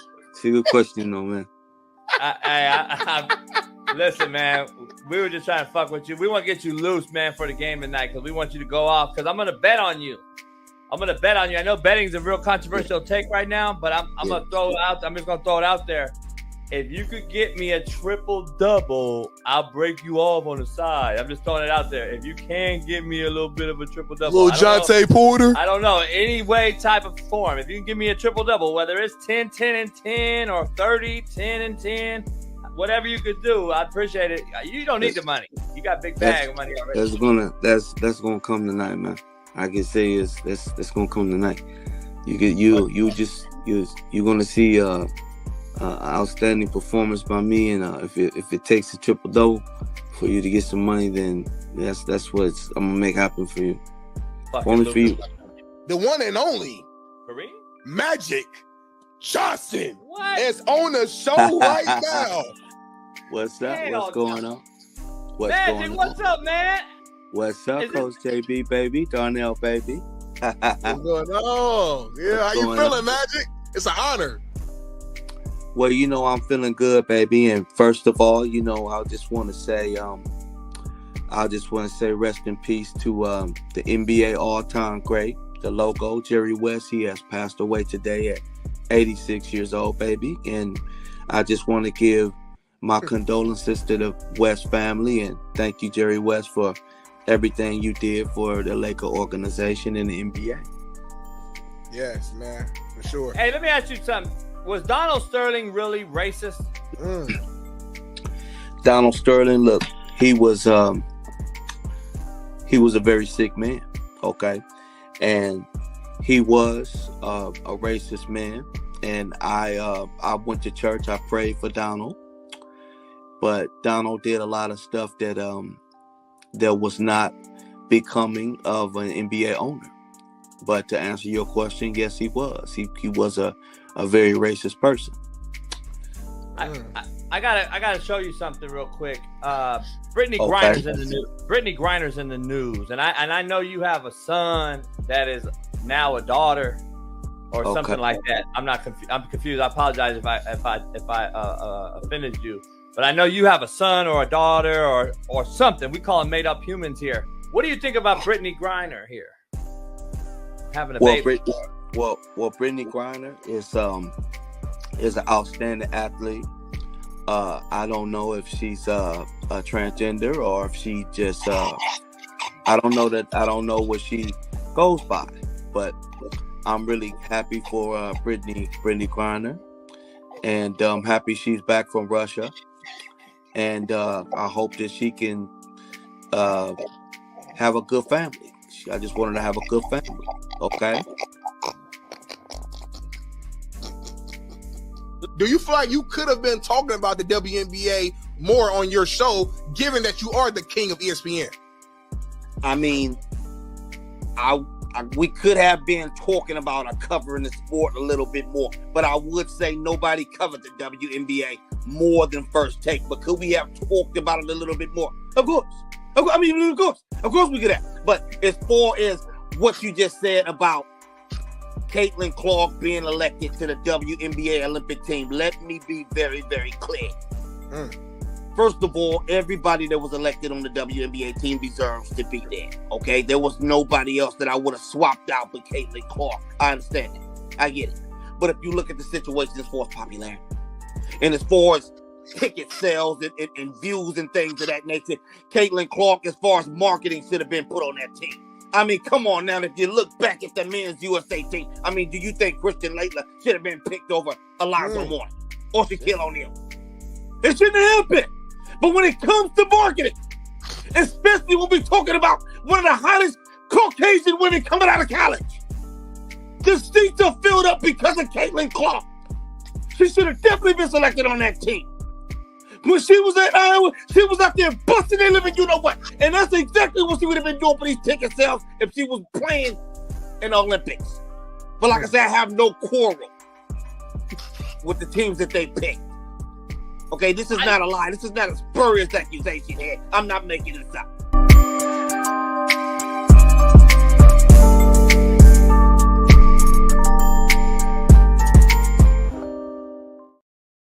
Shout out to our guy Savvy Amusing, man. We might start bringing Savvy on, maybe once a week during the season. We'll see. Middle of the week, slow day. Bring my guy on, keep it funny. No quarrels. What he said. Nobody says quarrel. I can't even say it properly. Say it. Quarrel. I say it. Quarrel. Am I saying it right? Quarrel. Quarrel. Quarrel. Yeah, add like a W in there. Yeah, but W no in there. W, but add So quarrel is actually in your regular everyday vernacular. I say it a lot. Don't say coral like coral. Like coral reef. Yeah, I ain't saying that. Quarrel. I got quarrel. I used to say it all the time as a kid. Like give me an example real quick. If you yelling at a player, how you would say it? Like, I ain't got no quarrel with you. But don't fucking show up late, motherfucker, because I will have. Hey, homie, you not saying quarrel, homie. That didn't even sound like you just now. I do. I say it. I say it all the time. Hey, is Trail in the chat? Trail is his former player. Did JB say quarrel when he was coaching y'all? Did he ever say quarrel? Because you gotta teach all the time. So you gotta teach. You from the Nickerson Guards, homie? I'm not from Nickerson, but where you from? I'm from Luders Park. Don't get it twisted. Don't have me out here tripping on these motherfuckers. I mean, don't have motherfuckers know. Ain't they down the street from each other though? You just broke code like a mother. This motherfucker not from the hood. Ain't they down the street? Indianapolis. This motherfucker is not. I can't wait to show. I'm so glad. We don't just be like, you know what I'm saying? I don't know if we realize we don't really just put out cats like Smitty. Where you from? 42nd of Post Road, Far East Side. Yeah. You don't get around like LA. Yeah. That's not LA. That's a different. I'm so glad that my brother, who's from the same side of town's on this show. I can't wait. I'll tell you. Ron, shut up, Ron. Shut up. You a fake gangster. Listen, at the end of the day, I'm not scared about to tell people where I'm from. I know where I'm from. You ain't been in Compton so long, JB. I think you just like nervous that you put it out there. You might have had the same love that you used to get, JB. I know it's been a while. I've been in Compton more recently than you. I go through Compton every day. I go home. When we gonna do the show live in Compton on the street? Burgers right after this. I'll go Louis Burgers right Let's do the show live in front of Louis Burger. Why are you so scared to do that? I'm very comfortable in Compton. I've been there so many times, interviews, walked around by myself with people, different. They know me in Compton, homie. This motherfucker said. When Sheldon get on the show, we gonna talk about Indianapolis football. Go do the show. We gonna talk about Warren. We gonna talk about Warren Central because you was. Go do the front of. We gonna talk about Warren Central because you were distance the other day. We're going to talk about the East Side. 3 topics we're going to talk about on this show because you don't know Indianapolis well enough. But let's move on. Fuck yeah. Let's move on, baby. Stay right here. Go back. Baby, EA Sports paid Texas QB Arch Manning. Listen to this. $50,000 to $60,000 to be in the new college football 25 game. He previously opted out of the game, said it was a distraction, but then changed his mind. And him and his uncle Eli did a cool little dope commercial and ad. Let me ask you this, man. Does money talk, or did he just have a change of heart? What's your take on this? I don't have a problem with this. Go make your money, young fella. There ain't no change of heart. Motherfucker's a liar. When are we going to just... Why do we bullshit so much? Like, I don't get it. This motherfucker had a $200,000 recruiting visit. Mm-hmm. Red carpet. And we threw that under the carpet. We swept that under the rug. We suspended Jim Harbaugh for buying a fucking hamburger for a kid, but we gave this motherfucker $200,000 carte blanche recruiting. He earned it. He earned it, but Jim Harbaugh didn't. Oh, I love Harbaugh. Harbaugh didn't earn to pay for his kid. He did. You know I'm on the side on that. Okay, so what I'm saying is that was also swept under the rug. This shit right here. What was originally said, Bailey, about this motherfucker that came out and said, I'm not touching the EA Sports. I'm not touching the college football game. I'm not going to be part of it. Remember that? That's what this man said. Arch Manning said this shit. Now all of a sudden, Is there an article, Bailey, with this? Because I read something about this thing, so I'm trying to be clear here. Click on the chat. You real quick though. You ain't never like negotiated with somebody and said that you wasn't gonna do something, or you wasn't. It's kind of like football players right now trying to sit out. Nah, I ain't gonna show up in camp. That's what he's saying. I ain't gonna be on a video game. So I'm trying to figure up out that number, JB. Come on now, homie. I'm trying to figure out though. It was a distraction back in January. Okay. Here it is, Smitty. Go ahead and read that. NIL whispers EA Sports paid Texas QB Arch Manning between $56,000 to promote college football 25. On 3 Sports has learned the former number 1 overall recruit in the 2023 class will also receive $600 and a copy of the game for opting in. Yeah, same thing there. I mean, like I don't have a problem with it. You call it lying, I call it like literally change of heart. I think that's the perfect word that Betty put in the change document. Change of heart or change of pocket money. But money can change your heart. So money can change your mindset. January, when we're so you know how football works. There's 4 quarters of football. Okay, and I'm not talking about the break game. it down. I'm not talking about the game. You talking about the year? year? About winter conditioning is the first quarter of the new season. We got winter conditioning. That's where we lift weights. We bust our ass. We do 4 or 5 in the morning. We're doing some wild speed shit training to build our team's camaraderie. That's why I'm solely against this portal shit, because you can never build that camaraderie anymore like it once was, because you have 4 portals now. And you have 4 portals, you got 4 sets of new kids. You'll never be able to do that. The second portal kids missed that winter conditioning with your team. The third portal missed spring ball. Yeah, and the winter conditioning. The fourth portal missed everything all the way up to just summer. Played, right. So the winter conditioning is quarter 1. Spring football is quarter 2. Summer, right, is quarter 3. And then the season is our 4th quarter. Yep. That's the 4 quarters of football, and if you break it down into a complete year. Now, this kid was in January, quarter 1, and he said this was a distraction. And then EA Sports came in and said, I'll give you 50, 60 grand, and then all of a sudden it's not a fucking distraction. If somebody came to this show don't offered us 50 to 60 grand don't answer that. to do something, answer what he said. You got some shirts made that you might be wearing for the right price. Fucking right. Okay, then. So let's not act like but don't say it's a distraction. I never said I would never do that, though, did I? But that was in January, though. It doesn't matter. Don't say it's a distraction then, and now maybe it's not. he thought it was, and then he got more information from his Uncle Eli, Uncle Payne. He's like, you know what? It's not a distraction. I'm just talking in general out here because we got a guest in the studio, but don't say nothing crazy.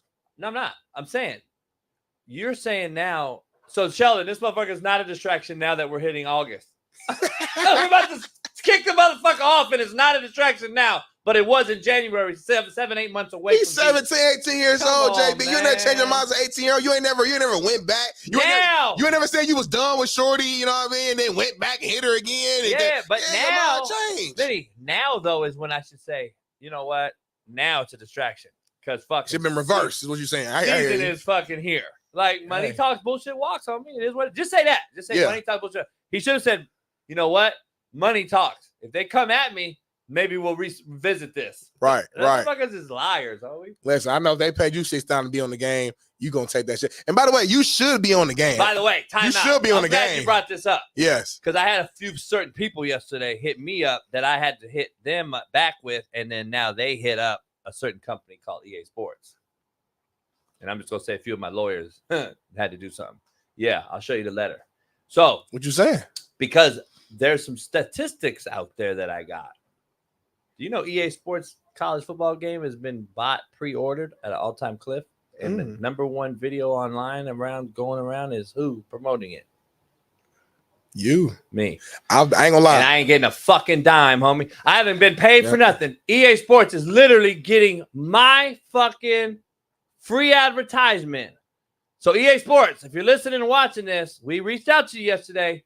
You motherfuckers better fucking hit me back. Hey, I've been seeing that clip. Might be getting a motherfucking little something. You gonna bring me off a little something? If I get fucking right, I'll break off everybody. Shit. Bailey, me, who else? More white folks, but I'll break you off. Shit, I got a little white somewhere in back in the days. Yeah. So real quick though, that video that we just saw, I've been seeing that circulate everywhere though. That's my point. TikTok, Instagram, like it's really been viral. So you don't think EA Sports is getting a fucking free advertisement like at a? But it ain't their fault though. It's not like they told people. Well, you know, maybe they did. Maybe they are telling people to go. That sounds like Arch Manning to me. So are they turning it down? Is EA Sports saying, "Oh no, don't buy our game"? Get the fuck out of here. Them motherfuckers ain't turning down no motherfuckers. We got to get you on the game, though, JB. Fuck being on the game. Nah, it makes sense. They would sell, you get a percentage of sales, of course, They give you 5% of everything, and they get you 5%. Will be a lot, motherfucker. You ain't think about the bigger picture, homie. You don't get 50%. You ain't make the fucking game. I didn't say I want 50%. I want fucking some royalties. I want some other shit. What you want? Freddie Mac said they don't need me to sell the game. Did I say they needed me? I said they're getting free advertisement on me, Freddie Mac. You big wobble body titty hanging motherfucking porn star, you. Shut your motherfucking ass up. You know goddamn well your nipples hit your kneecap, bitch. All right, let's go. Let's dive in. Moving over to some NFL. Jay put it down up. Some NFL. We saw Brian Daboll on Hard Knocks talking to or meeting with Malik Neighbors. I think pre-draft there, kind of talking to him. And we got a video. Let's check it out, Bailey. Tavon, I watched that Neighbor dude. Dude's a baller. Neighbors are dumb. Neighbors. You watch him? I watched him all day today. Yeah, he'll be a good interview for us.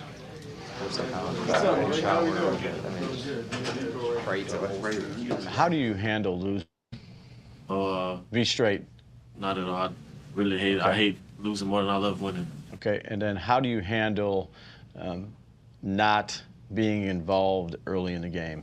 How do I handle it? Yeah, I handle it pretty tough, especially during the week. That's what I'm looking for. Been in the offense, in the week, putting in the work with the one offense, getting a lot of plays, known to be called for me. So if I'm not in those plays and not getting the ball, I'm pretty hard on it.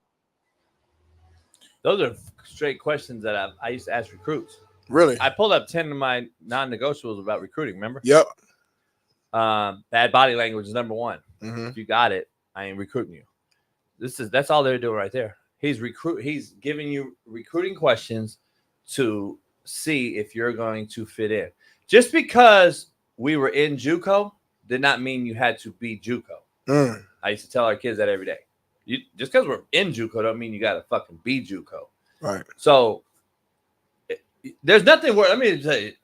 So let's say Cat from Alabama transferred back to me, and I got this Cat from Alabama, and he shows up for a 5 a.m. workout.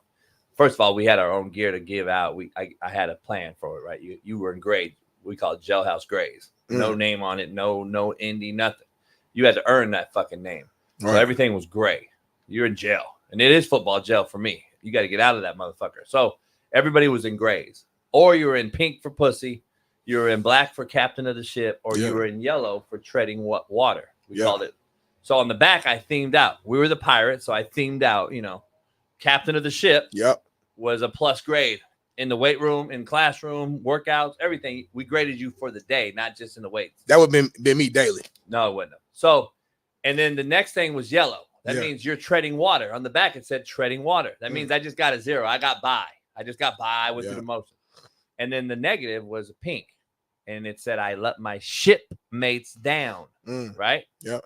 If you're somewhere else, I let my teammates down. Whatever it may be. Whatever you are. So I themed it out that way.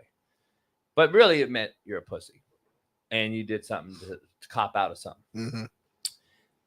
But these kids that show up in their Alabama gear that left Alabama and show up at 5 a.m. in their shit, I used to cuss them motherfuckers out. Yeah, that's crazy. Guess what, homie? You're not at Alabama no more. They kicked you out. Yep. And that's the number one realistic check that they go through when they get with me.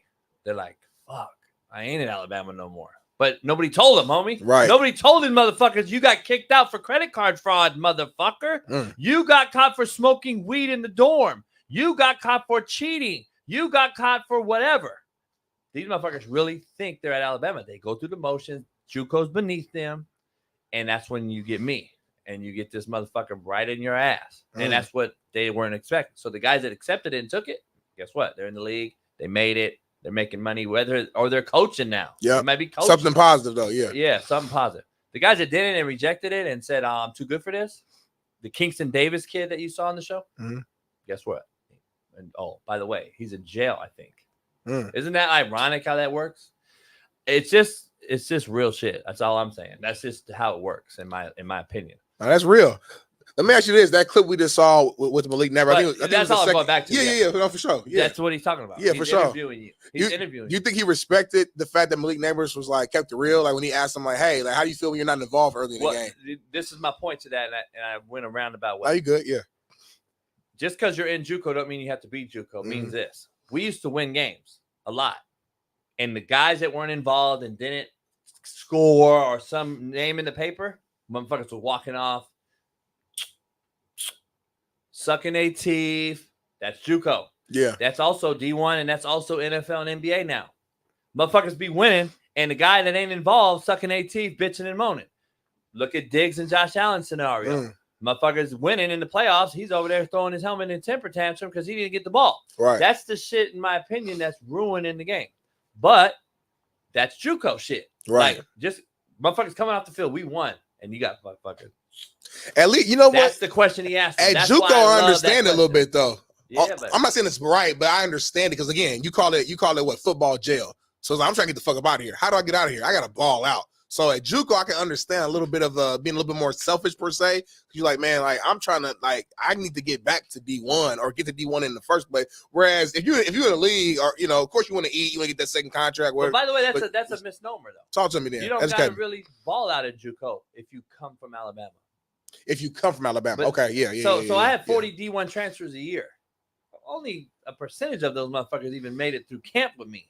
The ones that made it didn't. You think that? So let me ask you something. Raheem Boyd was an All-American in high school, blue chipper, 5-star. He goes to Texas A&M, played as a freshman, had a 200-yard game in the SEC. Do you think he has to get re-recruited? Gotcha. They already know who Raheem Boyd is. So how did I have Raheem Boyd, Kingston Davis, who started at Michigan for a year? How did I get these guys, all these backs at one place? And everyone's like, how do you get all these backs? And everyone against me recruiting them all told them they were going to get 40 carries a game. That's what they thought was going to beat me out on the kid. And I used to just laugh. And I'd go in the house, sign the kid. And everybody's like, how do you get the motherfucker? Because I told him he was going to get 5 carries a game. They're like, how the fuck did you get him for that? And everyone, Hutch and Butler's promising him 40 carries. Right. Because, homie, you play running back. The most undervalued position in the NFL. You will get cut in the NFL and not paid like this. Do you think that Alabama wants a JUCO back that carry the ball 40 times a game when you're about to go get fucking 40 carries in the SEC and then go to the NFL and carry the football? Hell no. So I told 5 D1 backs, I'll give y'all 5 carries. You don't need to get film. You already went to Alabama. You already went to Michigan. You're not going to have to reprove your fucking. So all of a sudden you got shitty? No, you're in JUCO now. Now I'm going to highlight what you do. Yeah, and it fix Make sure issues. you fucking fix smoking weed. Grades, whatever. Grades. You're not a shit bird. You fucking attend shit on time. Discipline. You're a good community member. I just remolded your resume. Your brand. You're fixing the brand. That's what I did. Got you. So I didn't need 40 carries. And every time I got a big time player, all the motherfuckers thought I was cheating and selling, buying motherfucker steak dinners and shit. Right. No, motherfucker, I just told them the real. And real recognizes real. So anyway, but I don't know shit. What do I know? Let me ask you this real quick before we move on. Back on the Giants. Do you think I guess 2 questions. One, is Malik Neighbors clearly going to be Daniel Jones' new number 1 in New York? Well, he's the only one. Who's the cat? Didn't they draft a second round cat from Tennessee? What's his name? They haven't had anybody yet. Daniel Jones hasn't had nobody. Like, let's just be real. We keep we keep going over and all that shit. Everyone wants to talk about everyone else not having nobody, but Daniel Jones has had nobody. So I'm just telling you, but we keep dismissing. How much impact though? Okay, like I mean, he's a rookie again, so I can't. We're serious. They come out the gate. Jamar Chase, Justin Jefferson. But that's what I'm saying. They do. Zay But they Flowers, also those teams. Addison. Jamar Chase's rookie year, by the way, didn't they go Super Bowl? Yeah. That team had roster help. This team don't. So Malik Neighbors, if Daniel Jones getting his ass lit up because they don't have no fucking tight end stretching vertical to hold the safety, and Malik Neighbors is getting double teamed, and I don't got no run game because Saquon Barkley's gone. Yeah. They're back to square one. He's gonna be holding his dick in his hand trying to force balls to Malik Neighbor, a rookie, when they don't have another 2 or 3 or a tight end. So they're back to square one. That's all I'm saying. So it just comes down to roster help. I just think that Jamar Chase came to a great situation. They had 2 other fucking ones, essentially, and they had a running back who can catch it out the backfield and mix in. They had a quarterback who was at an all-time high at that year, and then they had the worst O-line in football, but Burrow knew how to get it out. Right. Daniel Jones now has to figure out how to get it out. And according to you think he can and will? I think he will because Dable. I love Dable. I think he's a great coach. OC. Yeah. I think he'll be the Bills' head coach when he's fired in New York because of this debacle roster they have. and then he'll go take Josh Allen and get him to Super Bowl. That's what my personal opinion is. So you think? So what? Hold on. You think McDermott? This is his last year too? You're right. You say I don't know what you saw. Is this McDermott's last year? I've been telling you that. Yeah. No, but is this season his last season though? Yeah. I think it's both of them. So you think the Bills gonna have a bad year I then? think both of those coaches are being fired, and they're gonna. One is gonna replace the other. Damn. Dable will get a job before McDermott, in my opinion. Dermott will be a DC somewhere. I can see Dable that. will be a head coach. Damn. I'm just telling you, that's what will happen because Dable has a relationship with Allen. McDermott don't have a relationship with a $200 million quarterback. See the difference? That's real. I'm just being honest. The money talks, bullshit walks. I love it, man. I love it. We'll see. That does make sense. So we shall see. But what we got next, Bailey, on the ticker, man? What's going on with the next topic? Going to some college, it looks like. UCF head coach Gus says Arkansas transfer QB KJ Jefferson physically is the closest thing he's coached to Cam Newton. With this new 12-team playoff, could UCF be a dark horse to get a late spot in the college football playoff? JB, I'm excited to talk about this because Cam Newton was an all-time college football player. The guy took an average Auburn team to the Natty, and during my childhood, Cam Newton was one of the guys and one of the reasons why I became a college football fan. Yeah, baby. So why am I gonna say Gus? The fact that that's what I call him. Gus, the fact you that don't call him that. That's why you never said that. He's an all-time he's come on. Everybody What's his last name? Bro, Gus Malzahn. We all know that, so I call him Gus. At the end of the day, I want to know. Is this comparison crazy to compare KJ Jefferson to Cam Newton? Like, is that crazy? That shit caught me. I was waiting for the motherfucker to use the coach. Is coach that last crazy? name like a doctor. Malzahn is easy, easy. What? Yeah. So I'm asking you though, is KJ Jefferson be compared to Cam Newton crazy? Coach Gus. Say it. Malzahn. Well, you didn't say it. That's what I said. Coach Malzahn said that KJ Jefferson physically is the closest thing to Cam Newton. Yeah. Now, you youngsters all, what do y'all say? Cap? That's cap is a motherfucker. Shit, I never seen no shit. That's what. No wonder. I like Gus Malzahn, but damn, there's a reason that motherfucker ain't ever. Cam was a fucking superhero, bro. Like physically, like rock solid JUCO muscles, like JUCO up close and personal. Okay, listen, KJ. He came on the show. KJ Jefferson, we get. He's a thicker bodied, athletic kid. He's not fucking Cam Newton. Stop, Gus. I like you, Gus. But don't fucking. KJ built like he built like a fucking. Who's the Bucks offense coordinator? He used to be a quarterback for the Jags for a long time. Having a brain fart. Jameis Winston. No. Older than back in the day. I mean, Leftwich. He's like Byron. He's like Byron Leftwich almost. Byron Leftwich was sloppy though. Byron Leftwich. I was on a recruiting visit. Okay. Who you thinking there? My visit host. Oh really? Yeah. I mean, y'all turned up. Nah, he's kind of a square. He's really. Yeah. You got a boring ass visit. Kinda. It's Huntington, West Virginia. I mean, it's a party school though. It's a party motherfucker. Yeah. It's a pretty place too. You ain't turned up on your official visit, JB? Nah, I was too old. Remember, I was on JUCO. I was older. Oh, you like 27. I was older, homie. I wasn't no 18-year-old kid looking. You know what I'm saying? You weren't trying to have fun. Yeah, I already had more pussy than pussy loud. I already had more pussy than law loud. You don't get it now. KJ, he got built like Cardell Jones. He's like a. He kind of built like just like a little wobble body, ain't he? He built like what's Freddie Mac?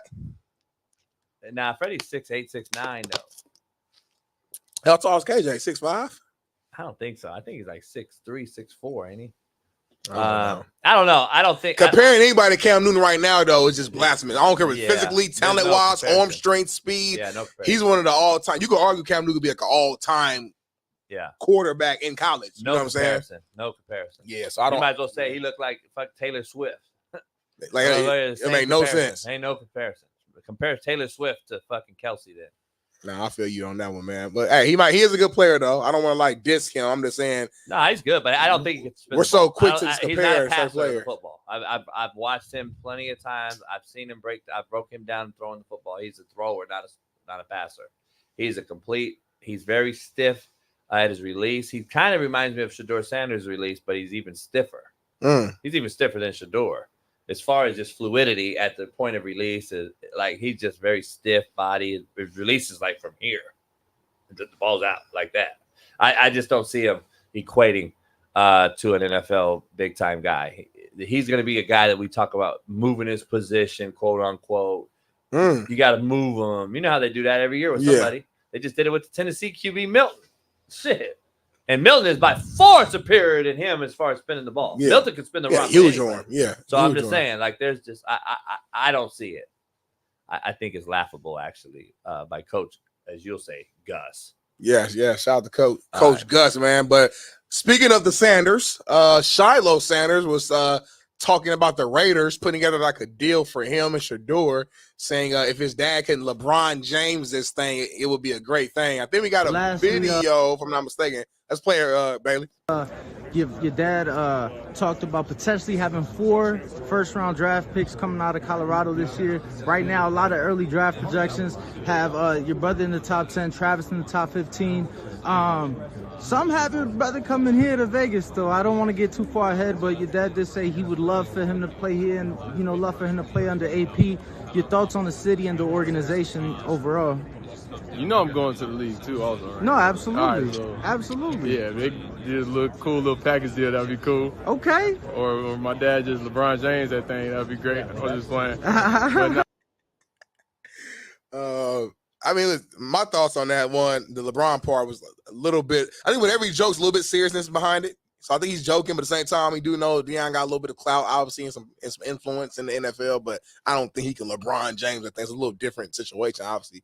But yeah, I mean, could you see, I guess, Shiloh, Shador, Trav, because you see 3 of these guys from the team going first round? Is that possible? That still, he's already defending these motherfuckers. It's a joke. Didn't Smitty just say, Fat Still, by the way, Smitty's a brother. I don't know if you knew that. He's a brother, and he was talking about the Sanders. So you do know brothers talk about the Sanders too, right? Not just the white boy hater on the show, me. All right. Fat Still, you're a fat nobody, okay? Just remember. So. Hey, hold on real quick. You ain't even say anything yet. They are pissed. Like, look at everybody. I told you. That's why I said I haven't even said that yet. It's a joke, bro. They answered a million questions. Y'all chose this one. I told you, homie. JB might support it. Y'all even know yet. They don't know. We don't even know. They don't know. They ain't even said but now nothing. I'm definitely not supporting it. So here's the thing. Didn't Smitty just say there's truth behind every joke? Mm-hmm. Didn't you just say that? I said it. Black man? I said it. Oh, about a black man? Oh, okay. I just want to make clear out here. Fat Still, you fucking wobble body fat fuck. So I'm just going to be clear. Every joke has some truth behind it. Mm-hmm. First of all, here's the joke I have. No, you're not a fucking NFL player, Shiloh. You are stiff as fucking porn dick. You are stiff as porn dick. Have you seen him get out of a back pedal? Have you seen that motherfucker? I seen him hit. I seen him hit. Have you seen him hit? Well, you can't hit what you can't see, motherfucker. Who's he going to hit in the league? You don't think he's like a 4th rounder, though? No, I don't. Now, if he's LeBron James, that thing, like he said, it could happen. Spit on that thing. Yeah, spit on that thing, Haktua. But I don't see this motherfucker covering nobody in the NFL. Nobody. I'm just telling you, he's stiff. There's a reason why also South Carolina, he didn't just leave South Carolina. They wanted him out of there, too. He was stiff. He couldn't play in the SEC. I'm just keeping it real. He can't cover, dog. And in the NFL now, if you can't cover, guess what box safeties are becoming? Linebackers, outside linebackers. Put a little weight on they're them. actually becoming obsolete. Because if you can't, there's no more quarters cover guy no more. Now you got 4 nickels in there now because you're getting 4 verts. So, like, I'm just telling you, he's not a guy to cover it. So, is he an outside backer? We'll see. In the next level, we'll see. We don't know yet, but I think he's going to have to get drafted, though. First round, no. He's not a first rounder, just being honest, unless he has a spectacular Listen, the last year. thing I've seen is that they're talking about Hunter is not even a first rounder anymore. What you mean? Why is that? I'm just seeing reports. I don't know. I'm just telling you what the reports are saying. They lying, JB. Bailey, isn't there a report out there that they're even saying Travis Hunter may not even be a first rounder now? There's always storylines about everybody, about everything, but listen. It is what it is. I don't think Shiloh's an NFL guy. I don't think so. Hey, I mean, it's a little bit of a hot take, in my opinion. I know he's not like a top tier guy. Well, where's your 4th first rounder? That's what that was the topic. Yeah. So what? So Travis, Travis Hunter, obviously, Shador. Who's maybe the wide out? The wide out they got over there, maybe they're thinking first round. I don't know. I don't know who the fourth guy is. Homie. Yeah, I don't know who the fourth guy is. My point is just, but they've had so many transfers though. JB, I'm be honest. I don't even know who the fucking full roster is right now. We just say so shit, they might have had a cat came in from Ohio State who's like a beast, and I just don't know yet because the roster changed so much. Like you know, like a casual, like Fat Steel. He can go through the roster at Georgia. He don't even go through the roster. I bet you can talk about the first rounders or Alabama, or not Alabama this year maybe, but you know what I'm saying? Normal. Yeah. Texas. We know who the first rounders are. You know who the first rounders at Michigan are. Right. You know who the first rounders at Ohio State are. Urban Meyer said the most loaded team ever, right? You know who the first rounders are at a USC or whatever. Right. There should be first rounders. We should be knowing the names like this. I hear you. But listen, to fairness to Dion, this is a rebuild. Yeah. And this is a place where you don't know who's on their roster because they've had 80 fucking rotational transfers every single semester. So you don't know. So it is no knock on it, Dion or anybody else. I'm just telling you, this is what college football has become. We've been saying that for the last 2 months. This is what college football is. So, but I don't believe Shiloh. Shiloh would be the latest pick, in my opinion, on that roster. Draftable. Right. Let me ask you this, man. The beginning of his comment after the reporter kind of asked him his question, his immediate comment or response was, "Hey, you do know I'm getting drafted too, right?" Again. Right. I think with every joke has a little bit of seriousness behind it. He was serious as a motherfucker. People act like he wasn't serious. Do you think there's a little bit of like jealousy, envy of his brother and like Travis, kind of the attention that they get as far as the recruit? When I say jealousy, I don't know about that. Real quick. When I say I was talking about my boy Sheldon the other day. Like I think there's different forms of jealousy. Now I don't think he looks at his brother like, oh my God, why you? No, not nothing. He loves. They're close. He loves his brother. I'm just saying like a little bit of a jealousy in the form of like, damn, like. I'm out here making plays too now. I'm out here doing my thing. I'm a captain on this team. I'm coach. I'm Dion's son too now. I was at Florida State too. Like, you know what I'm saying? Like my resume is here as well because he don't really get talked about, for being honest. It's really Travis Shador. Travis is my son too. Like, so I just wonder, like, you think even subconsciously, you think there's a little bit of, again, maybe jealousy is not the proper word, but just a little bit like, damn, like, all right. I believe there's truth to everything, like you said, but there's a reason why he's not. Fat Still, I'm about to block you because not only because you're just a bitch, but secondly, because you know nothing about football. If you think Shiloh is a top 5 safety, see, that's what's going to get you blocked, not being a bitch. Like, I don't give a fuck about you. You're a nobody. But I'm talking about like a top 5 safety, and that what you're going to get blocked for because that's fucking unbelievable. You can't even backpedal, turn and run, you fucking idiot. Go cross over something and film it and put it on the go. I want to go shoot a basket right now, Fat Still. Go shoot a hoop. And then go get in a 3-point stance, and then go bag groceries, and I'm going to judge what you're best at. All right? Go do it now. Ready? Or before I block you? You got 1 minute before I block you. I need all 3 of those videos in 1 minute, or I'm going to block your fat wobble body ass. So let me show you. There's a thing out here about Travis Hunter. There's a report that came out that they're saying some GMs are look at that motherfucker. Hey, y'all, this guy JB is Somebody crazy. You, that's why I always say JB is crazy. I wish y'all could like see the behind the scenes of like what really goes on. Motherfucker's a woman, homie. Dude's insane, bro. Got bigger dick than Fat Steel. I'm talking about Michael. No Diddy, by the way. Yeah, I'm talking about Michael Obama. All right, let's go. I don't know. We'll see.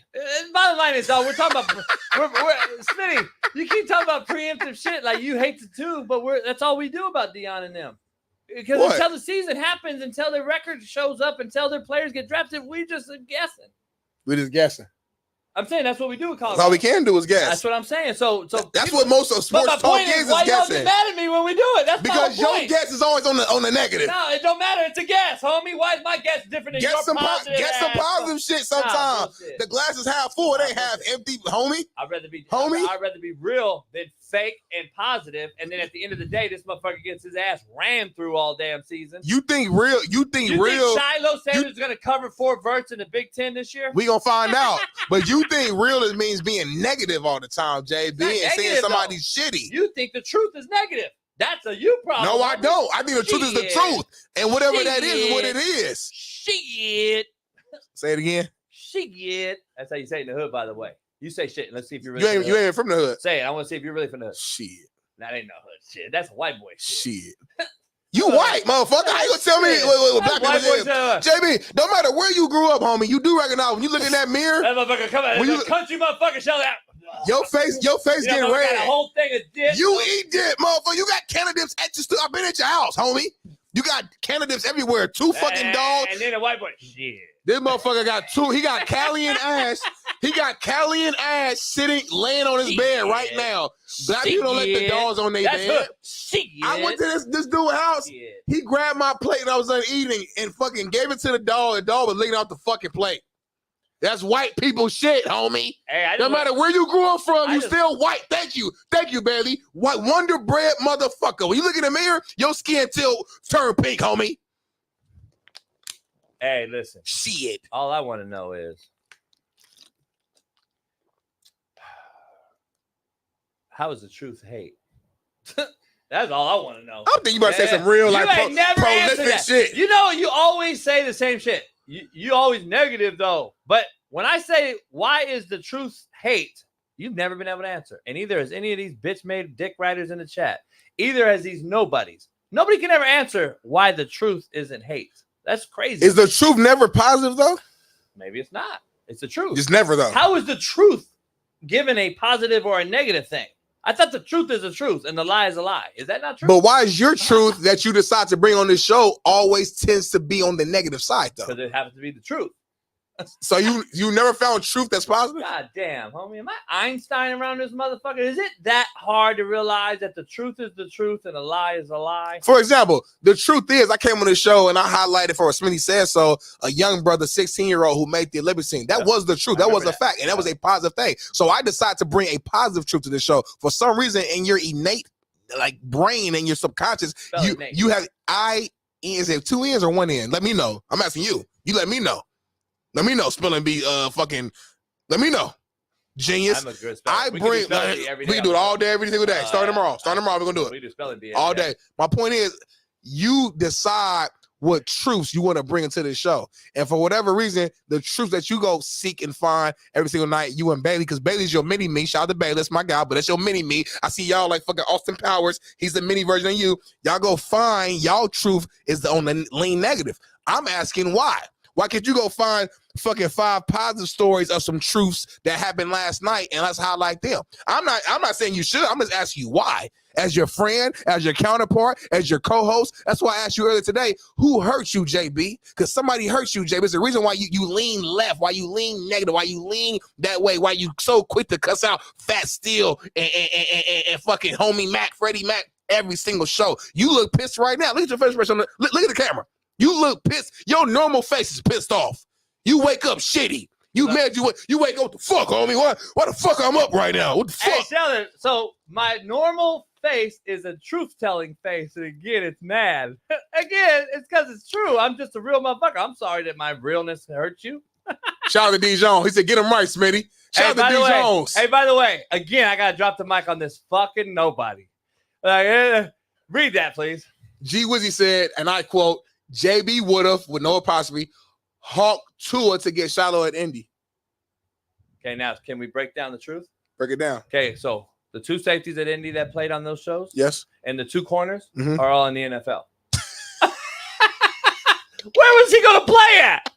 You fucking idiot. How about Derrick Abrams, who played for the Falcons, was a 6'4" lockdown corner on one side? My bad. I forgot. Shiloh would have played over him? No. Get him. How about my safeties? Both of them. By the way, one started at Vanderbilt in the SEC. By the way, I don't know if you know this, it is an impossibility almost to go to Vanderbilt out of JUCO. Get him. The other outside backer who played strong safety played at Cal and led the Pac-12 in tackles, you fucking moron. Get him. But by the way, and then DJ, our lockdown corner who started and played with, guess who? Jordan Love at Utah State. And guess what? Played for the Titans and now is a Division I coach who also played in the NFL. But Shiloh would have played and I would have hawked to it for him. See, that's why your casuals are nobodies. I might block G Wizzy now too, because he's just a dumb bitch who talks out of his ass. By the way, none of you know anyone. I would have hawked to it probably for DeMar Hamlin too, right? Oh, you fucking morons! Shut up! You guys are a bunch of fucking idiots. Gee Wizzy, you know nothing. You know now he changes the narrative, but you all went 2-8. See how he changes it when he gets called out? Fat still, nobody's gonna hawk 2 on you, you fucking wobble body, because they can't find your dick, motherfucker, because it's hidden under your fat belly and your bowls. You fat bitch made motherfucker, so shut up. So anyway, Smitty, go ahead. Moving on amicably. Let me ask you this, man. Dak Prescott hasn't been paid yet by the Dallas Cowboys. He's going to his final year of his contract. It's been big, major talk all around, all major networks. Well, I work at Fox Sports, so I'm connected to all types. I know all types of shit, JB, that behind the scenes that a lot of people don't even know. So I'm bringing all type of random topics of shit you don't even know about. So Dak Prescott has yet to be paid. Cameras around the corner. He goes to his last year of his deal. Let me ask you this: should Dak Prescott want to stay in Dallas? That's my question for you. Should he want to go ahead and get this extension, or should he want to test out free agency? Can you answer this guy's question first? Adrian Candelario, didn't Shiloh lead the Pac-12 over tackles for safeties? Did he? He might have. But I love when I see that type of shit. Why is that? He might have led the nation in tackles. Yeah. You know why? Why? Because they're fucking were shitty. When your D-line's getting ran through like a porn star, yeah, your safety probably will lead the nation in tackles. You dumb fucking nobody. Again, you know nothing about nothing. Stop commenting. You'll never beat me in this whole troll Twitter game. I'm sorry. I will absolutely fucking murder all of you fucking nobodies. Just so you know, I'm undefeated on Twitter and all this shit. I don't know if you've caught that yet or not. But some of you will learn. You will learn today, motherfuckers.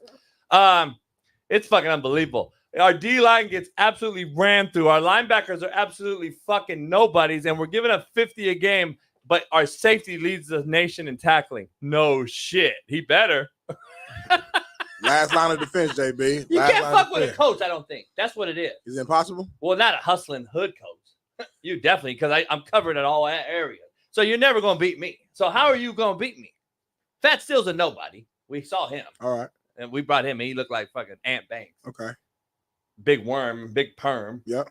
What? G Wizzy. That's my guy, though. G Wizzy. He's too pussy to come on the show, though. Freddie Mac. He won't come on the show. Freddie Mac ain't. Freddie Mac's had more excuses. Yes, he has. He's denied coming on the show 3 times.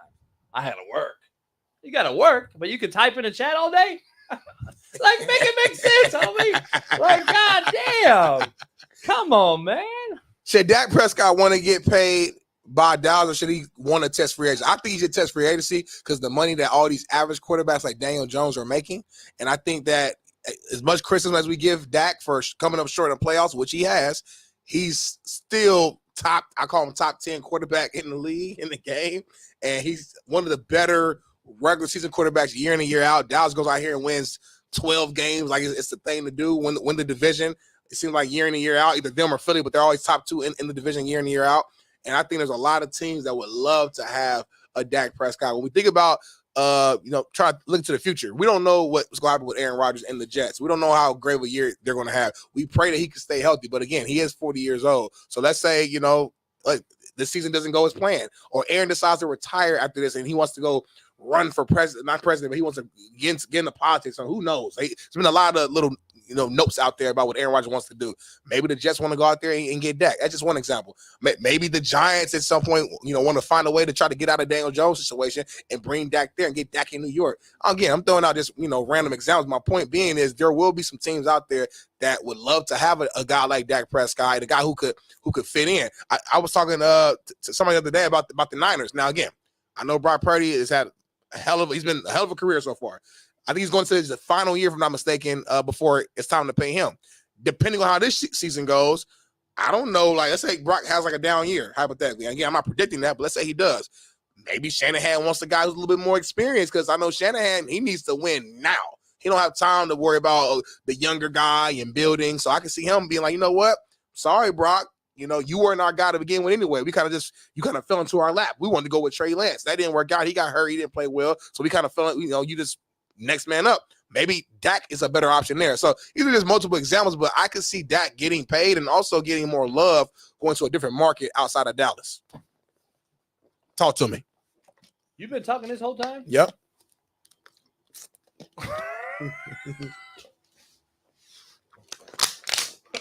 Throw a fucking bottle at JB. The fuck did you just say all that shit to say I what? was spitting, motherfucker.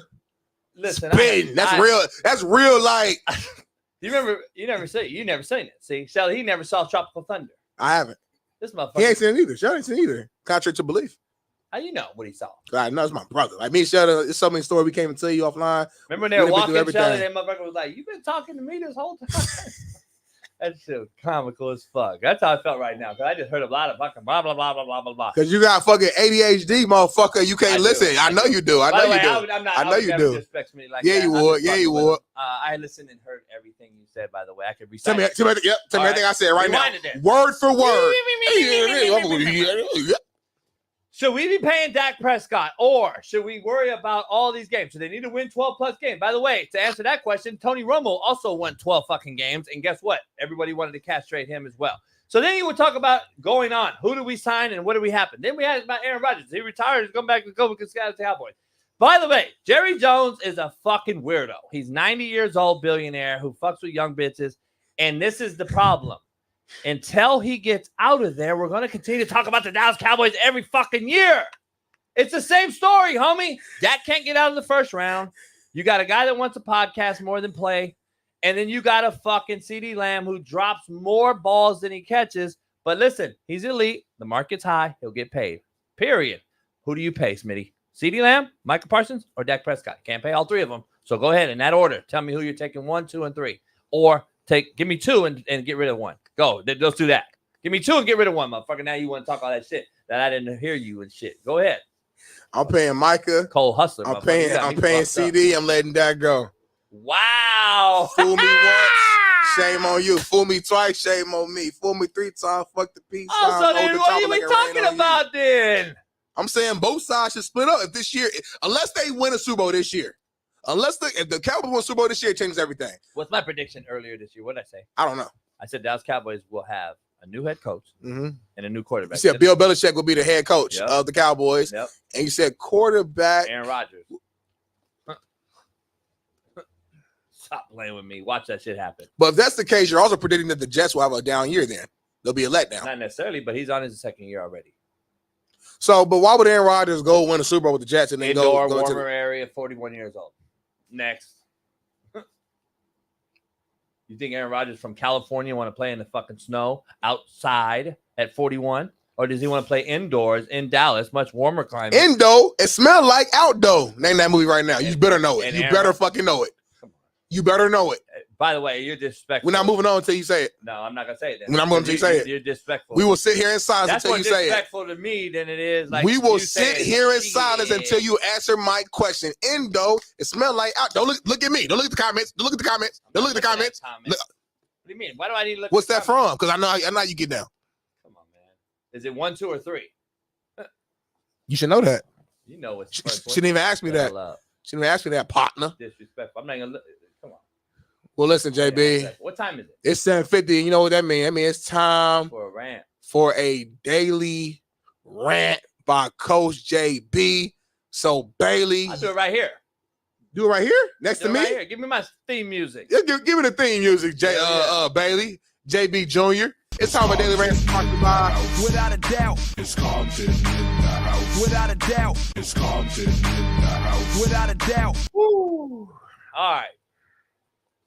Almost did a rant right there without even doing a rant on the fucking Cowgirls. If Hawk Tua could get a reality show and be paid to show up and judge concerts and shit, then why can't these guys get a show? Bailey, show these two guys right quick. These motherfuckers right here need to have their own reality show. Yeah, smack his bitch ass, Hamas. These bitch ass motherfuckers right here are these weirdo ass pedos. Yeah. Okay, these are pedos, by the way. Yeah. And these guys are going around the country chasing them motherfuckers and finding them. And people watch them all the time, but they can't get a fucking reality show. But the Hawk Tua bitch can. An absolute nobody with no ass, no titties, no act, and she's going to get a reality show. She got 30 G's the other day to show up to judge a fucking judge a goddamn competition. Now, these guys go around and find these weirdo fucks, these predators, and they beat their ass, and yet we won't show that shit. We rather show Hawk Tua on your fucking TVs every day. You a fan? This is what's wrong with us, Smitty. We worship the wrong shit. This girl's an absolute nobody, a bottom feeder who does nothing for no one. Damn. Yet we will worship her for having a viral moment from a street interview that said Hawk Tua. By the way, Iron Sheik said Hawk Tua 35 years ago in wrestling WWF when I was a little kid. It's truly unbelievable, and yet not unbelievable. That's Daily Rant. Smitty, go ahead and comment on that real quick as we in the show. JB, I thought you were a fan of Hot Tour. When we first brought it to the show, you were actually like, you weren't mad at her for the moment. You weren't mad at her. Now. Especially when you thought she got fired. I know there was a rumor at first. When you thought she got fired, you was like, that's BS, that's bullshit. Yeah, I'm not mad She's at a her. young girl. I'm not mad at but her now now. you said she's a nobody, bottom feeding bitch, ain't did shit for society. Did this, that. That's what you said. Bottom feeder what? You called her a bottom feeder. You called her a bitch. You said all that. So I'm like, damn. I'm like, hold on though. Maybe they should be able to have a show, but that don't mean she can't have a show. She's monetized off her name, like you predicted it. Yeah, I did. So why? But I never said that she's a. I never said anything about what you just said. I said that's fine. That's what she is. I don't believe she should have got fired if she did. Right. We talked about that. We did. Because we got motherfucking way worse shit out here. Right. What I'm saying is, why the fuck are we glorifying that and not dudes that are actually helping motherfuckers? I'm with you on that. That's the only thing I brought up. That was the only part of that rant that is. The way you said it was just, but I'm with you. But that's the only part that we should be talking about on this. The main message, I'm with you. We highlight too much BS today. How many other things do we have out here that we don't talk about and glorify? But yet we'll glorify what though? Look at the shit we glorify, dog. Think about it. Yeah. Glorify these fucking weirdos and our politicians wearing dresses, selling farts, our men selling farts, doing the cereal milk bathtub, ice cream, yum yum, all that shit, right? Whatever the fuck. How you do it? Yum yum, look. What's it called? Non-playable character, NPC, right? Yeah, whatever. Do it real quick one more time. We ain't did it in a while. Yum yum, lock, lick, yum yum, up down, yum yum, list me, whatever that bullshit, homie. That shit is fucking gay. Oh. That's the problem. Fuck. We've become so we gay. try to get 5 Hour Energy to sponsor us, JB. But you can say gay now. You can say gay again. Yeah, you can say it, but you can't say it in a sense that you just said it. Can't say retard though. You said, but you just fucking said it. He said every word. I'm saying it. We try to get fucking 5. You know what we need, Bailey? We need the little like a beep sound effect where we gotta like somehow be able to read Jay, because I can read his mind now. I know Jay about to say some bullshit. Like it's something about his eye twitch a certain way where he about to say some fucking shit he ain't supposed to say. You can't say. Oh, you can't say that. I can't believe you just even sound affected that though. I want to say it so bad. Hey y'all, coming up next, man, is the motherfucking third hour. We got the third hour coming up. We about to move some tables around, move some furniture, and I got a special guest, my brother. Sheldon Day, 8-year NFL vet going into year 9. Defensive tackle extraordinaire, Notre Dame legend, East Side legend, Warren Central legend. Coming on the show, talk some NFL football and much, much more. Y'all stay tuned. We'll be right back after this break. Baby, take it away. What time did we start the show 4 years ago? What time are we doing it? How long? 4 years ago? I don't know. It's pandemic. It was. It was before COVID, homie. What do you mean? COVID had shit yet, homie. Hey, look at that.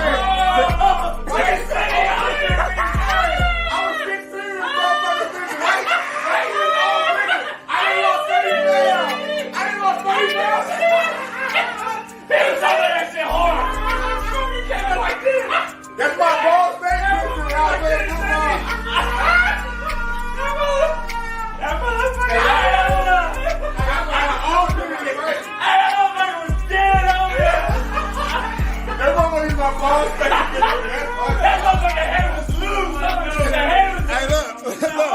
And climbing.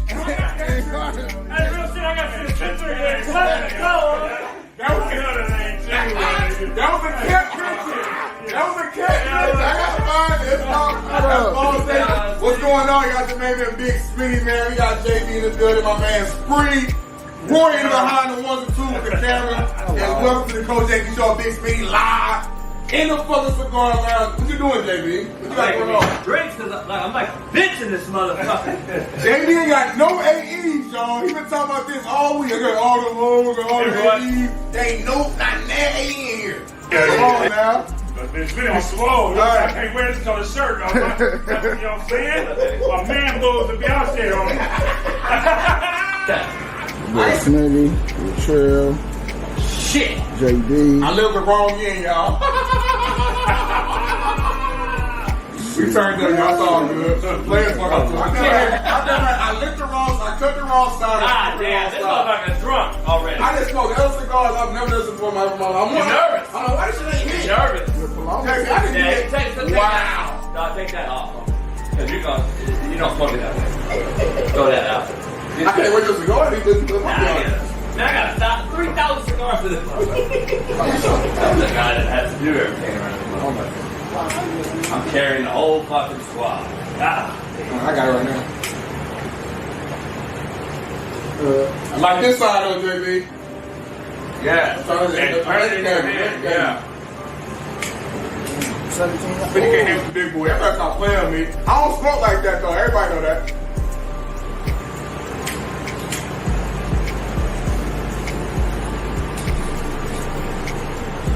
Yeah, my mother smoking cigar. I ain't married, homie. Hold up, I am not married. You are. How you gonna lean on me?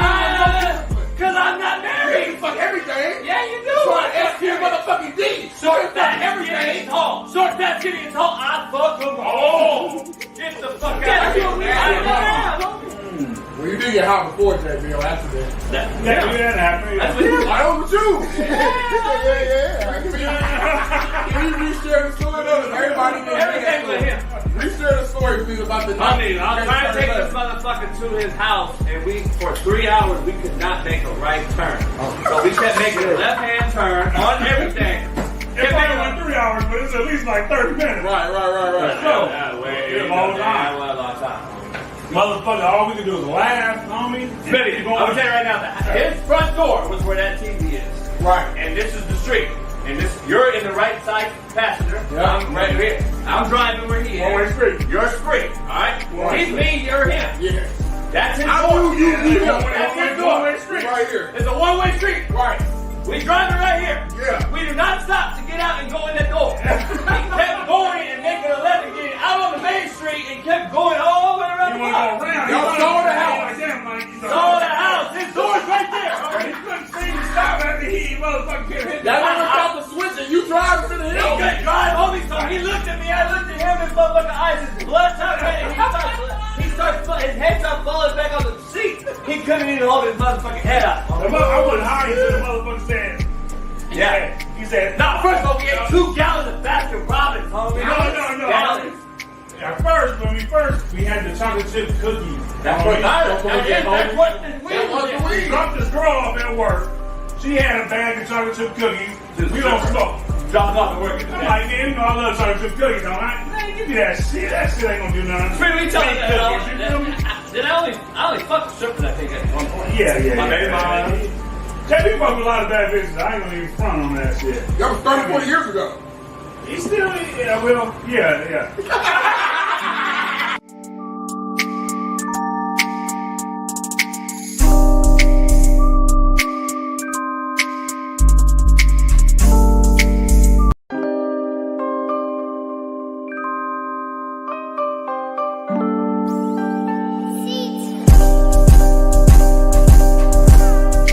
Coach Yo, the head women's basketball coach of the Ole Miss Rebels. Clap it up.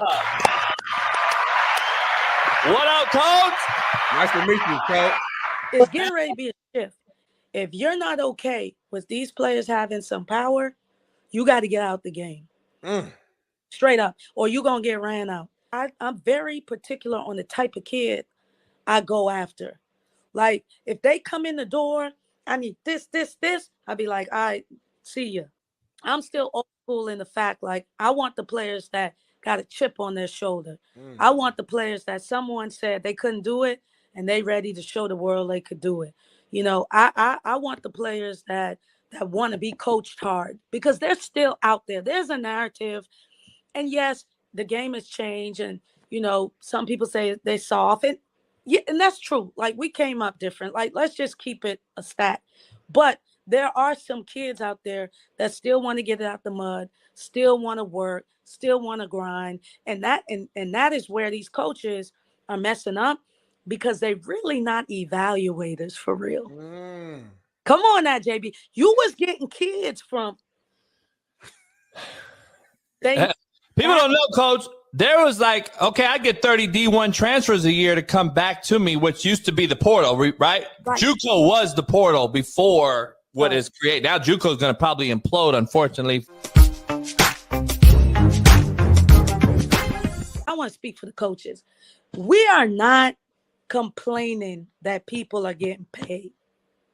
The issue is this. When I came to Ole Miss, I was the lowest paid head coach in the SEC. I ain't had no problem with that. Yep. Grind. Done anything. As I started to win, I started saying, hold up now. Such making it. Wait a minute. But I earned it. Yep. The problem college coaches have with these cats is you ain't earned it and you talking about NIL? Thank you, Smitty. That's what I'm trying to tell this youngster every day. Now, if you earned it and you are All-American and you see, because here's my philosophy. Everybody knows it's public knowledge. I'm $1 million coach, right? So I ain't get that on my own. My players did that. Right. Yeah. So like all my players got NIL deals. Shout out to the Grove Collective because we all got to get paid up in this. Right. You know, because the days of this ain't slavery, this ain't. And there's money. It's money. So they all getting the NIL deals. They all being taken care of. And that's how it should be.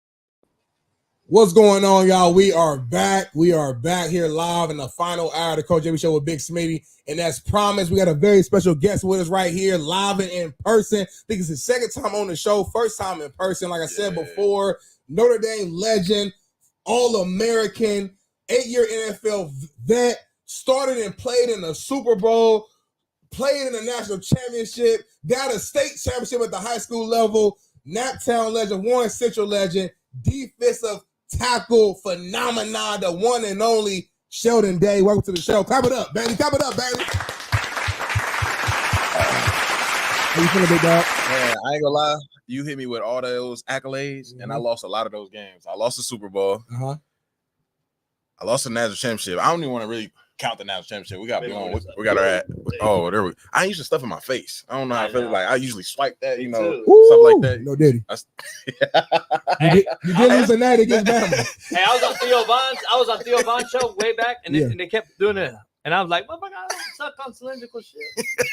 JB don't use straws. Hell no. He don't. But you do smoke a lot of cigars, though. Yeah, that's kind of That's a whoop whoop. You know? Honk too. He been doing honk too. You should have went. I said a whoop whoop. Look at how it is. Whoa, but why's your hand? Don't ever do this motion right here, JB. Come on now, make it make sense, homie. Hey. You know what it is? I'm not gonna say no word. Put Sheldon in a situation, but it's just because you think that way it means you're that way. Okay. By the way, whose laugh is that? Do it again. Whose laugh is that, Shell? Keep it funky. Keep it 1,000, Shell. Who's older? Shit.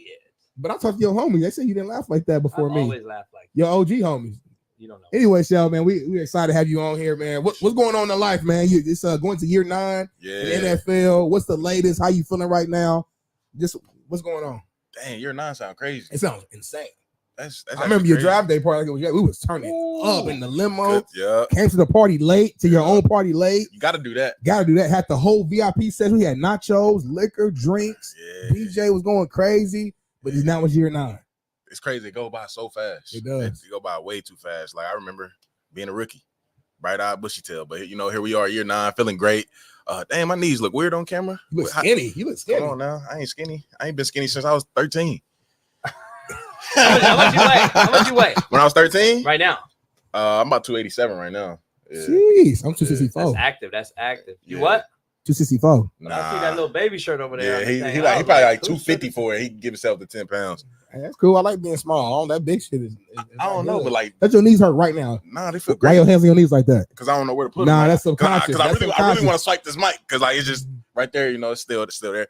But nah, man, you don't feel like being small, like people try you or something on the street. Like if I seen you walking on the street, I'm like, I'll bull rush the shit out this nigga. But the thing is, I'm not like I'm still, you know what I mean? Like I'm still stronger than you, Shell. That ain't changed. The arm's still the arms.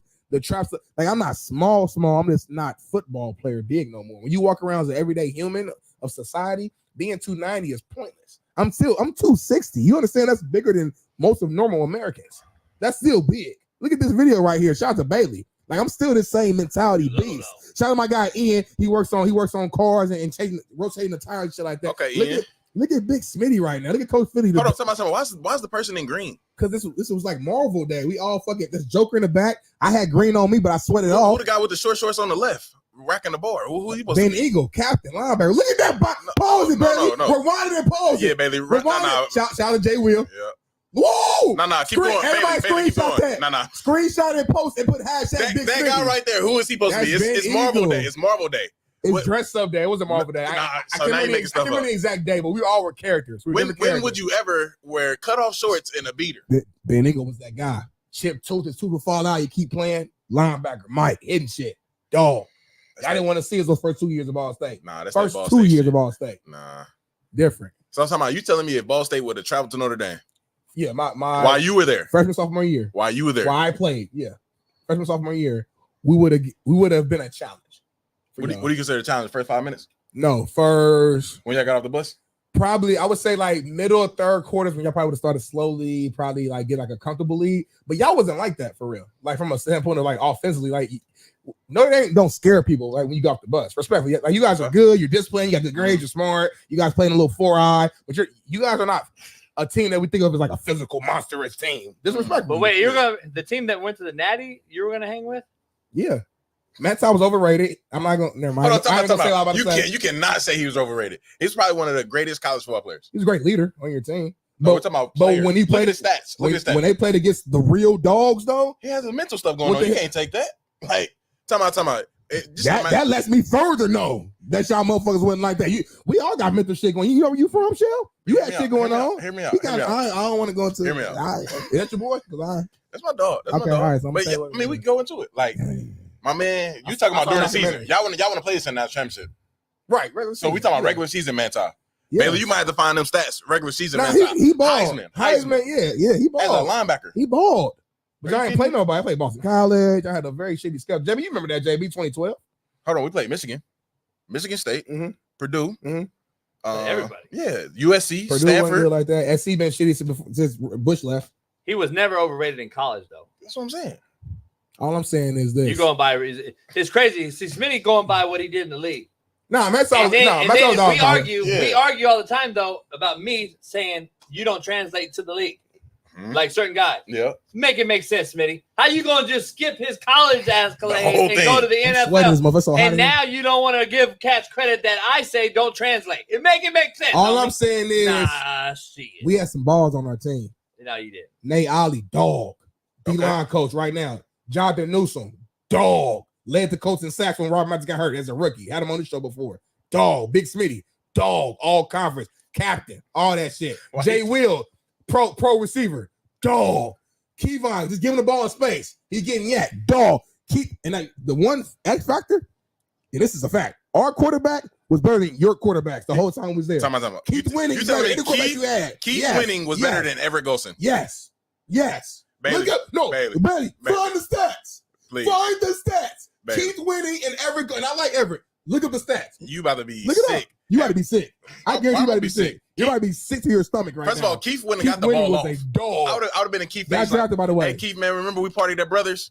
Remember we was at Scotty's eating wings, Keith? You don't know about Scotty's? Come on, man. That day, the chat. Willie Sneed. Look at your boy F. And receipt. Look at your boy F. I ain't even mentioned Willie Sneed. What F.A. say? He even said Smitty bullshit. See, there we go. That's your brother. No. That's your roommate, your brother, Ball State legend. F.A. had a JB. Let me give you some games. My brother.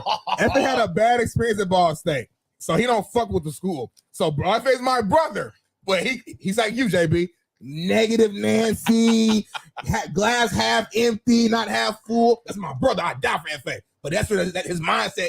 You know what I mean? Trauma. F.A. Don't forget who we had.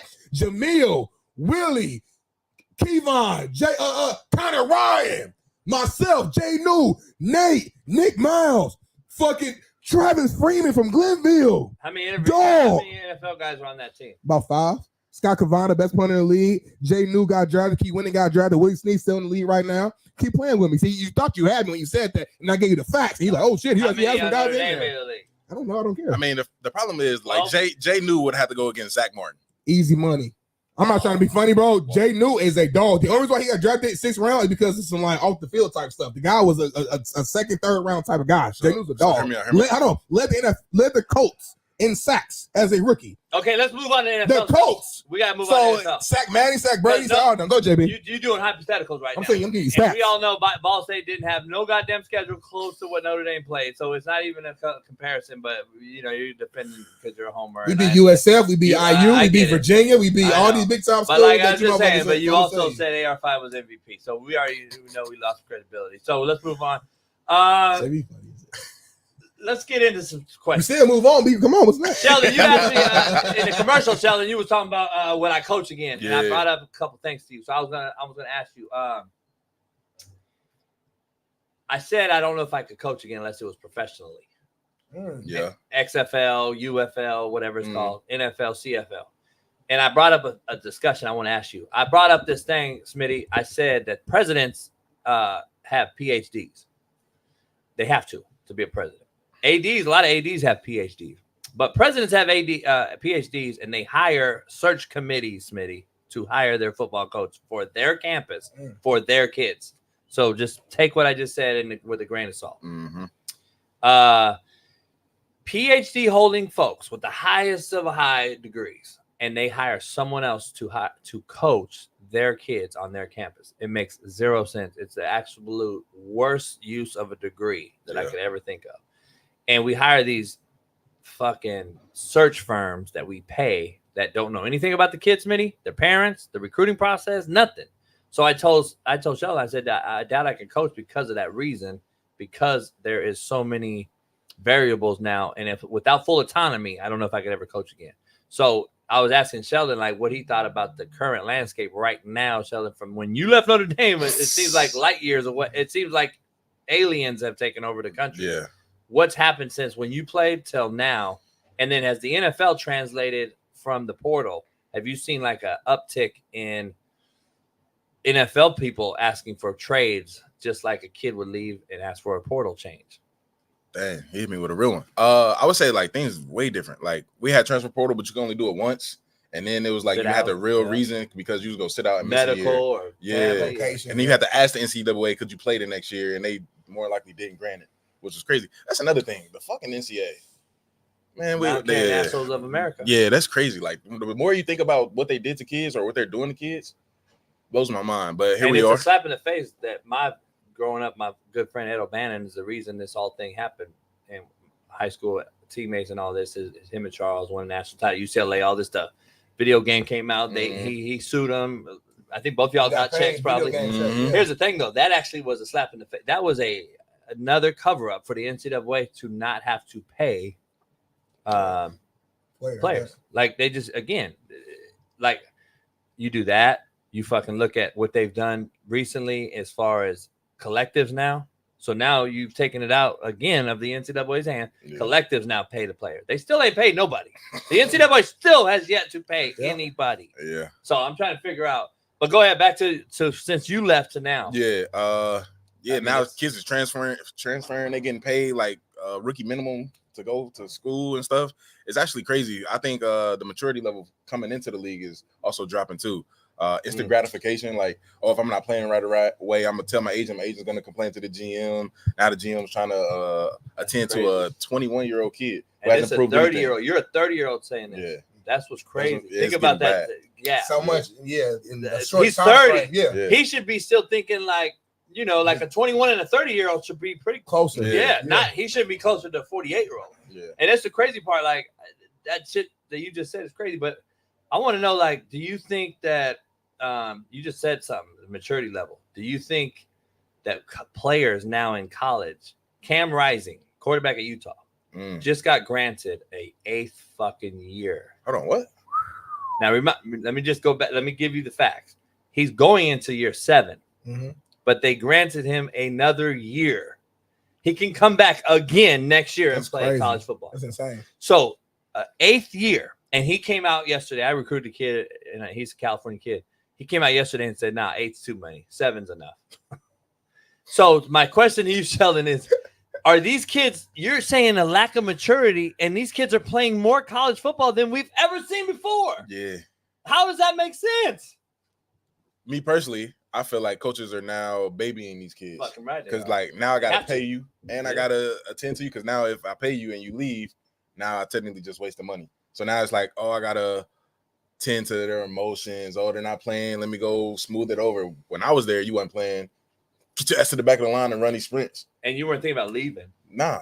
Or you couldn't anyway. Because then I was going to miss a year. Now we've opened So up. you got to figure it out. You had to figure it out. Where now you always got a way out. Yep. So it's like you said, you're not really training these guys to be men. Yeah. Because in the real world, you got to figure shit out. I'm in it. We in it. Yeah. Like, you got to figure stuff out. You don't have a transfer in life. You know what I'm saying? So I just think it's a bad.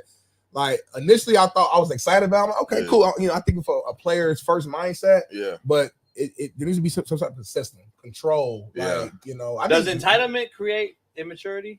Or For sure. does being enabled create immaturity? For sure. I think it might. Yeah. I mean, like, you're seeing it at an all-time high. Use this whole Coach Gundy thing at Oklahoma State. He's now come out and said, I'm not disciplining my star running back for getting a DUI. What? When this happened? Yesterday? 2 days ago. 2 days ago. Gordon, what's his name? Ali Gordon. Yep. He was like a Heisman candidate last year running. Like, he's really good. Running back of the year, whatever Running that award is. Yeah. He had DUI, and they asked him about the discipline, and he said, I'll make him carry the ball 50 times the first game. Like, that'll be his punishment. They say he's not getting suspended. And then he came out and said, like, I've drank 7-8 beers before and drove. And Bailey, if you can find a video, like, no rush. If you can find it, though, like, get it ready, and we'll play it at some point. Yeah. Full circle, Sheldon. I'm just telling you, dog. We've now become, like, the excuse maker as the coach or as the grown-up. Yeah. We're the excuse maker now for the kid. When back in the day, those coaches get fired. Right. Like, those are the assistant coaches trying to be homies with the players. And I used to be like, you ain't their friend no more, motherfucker. I know you 22-year-old GA. You ain't their friend, though. You're their coach. Yeah. That's the hardest transition for a coach. Now we got Gundy, who's 55, doing it at a place making $8, $9, $10 million a year. Come on, man. That means that these coaches are either A, being held hostage at an all-time high, or B, just are basically fighting for their jobs because they think they're going to get fired every single day. Yeah. And you can do whatever. If you can do whatever, though, and there's no hierarchy, we got problems. It's chaos. Yeah. There's What it is. There's no It's a wild, wild formal west. structure. It's chaos. Yeah. And he basically showed into, like, I know we don't have the video. Oh, it's in. Go ahead, baby. Go ahead and play looked it. up on my phone what would be the legal limit. Like in Oklahoma is 0.08, in Ollie was 0.1. So I looked it up, and it was based on body weight. Not to get into the legal side of it, but I thought really 2 or 3 beers or 4. I'm not justifying what Ollie did. I'm telling you what decision I made. Really makes $10 million a year. Huh? Well, I've probably done that 1,000 times in my life. He's being hostage. And I'm, it's just fine. So I got lucky. People get lucky. Transfer. Yeah. This dude said I've done it 1,000 times in my life. And by the way, I want to be clear because I know people in the chat that are these nobodies will come out and say, "Oh, well, you knew he cut Tyreek Hill." No, he didn't.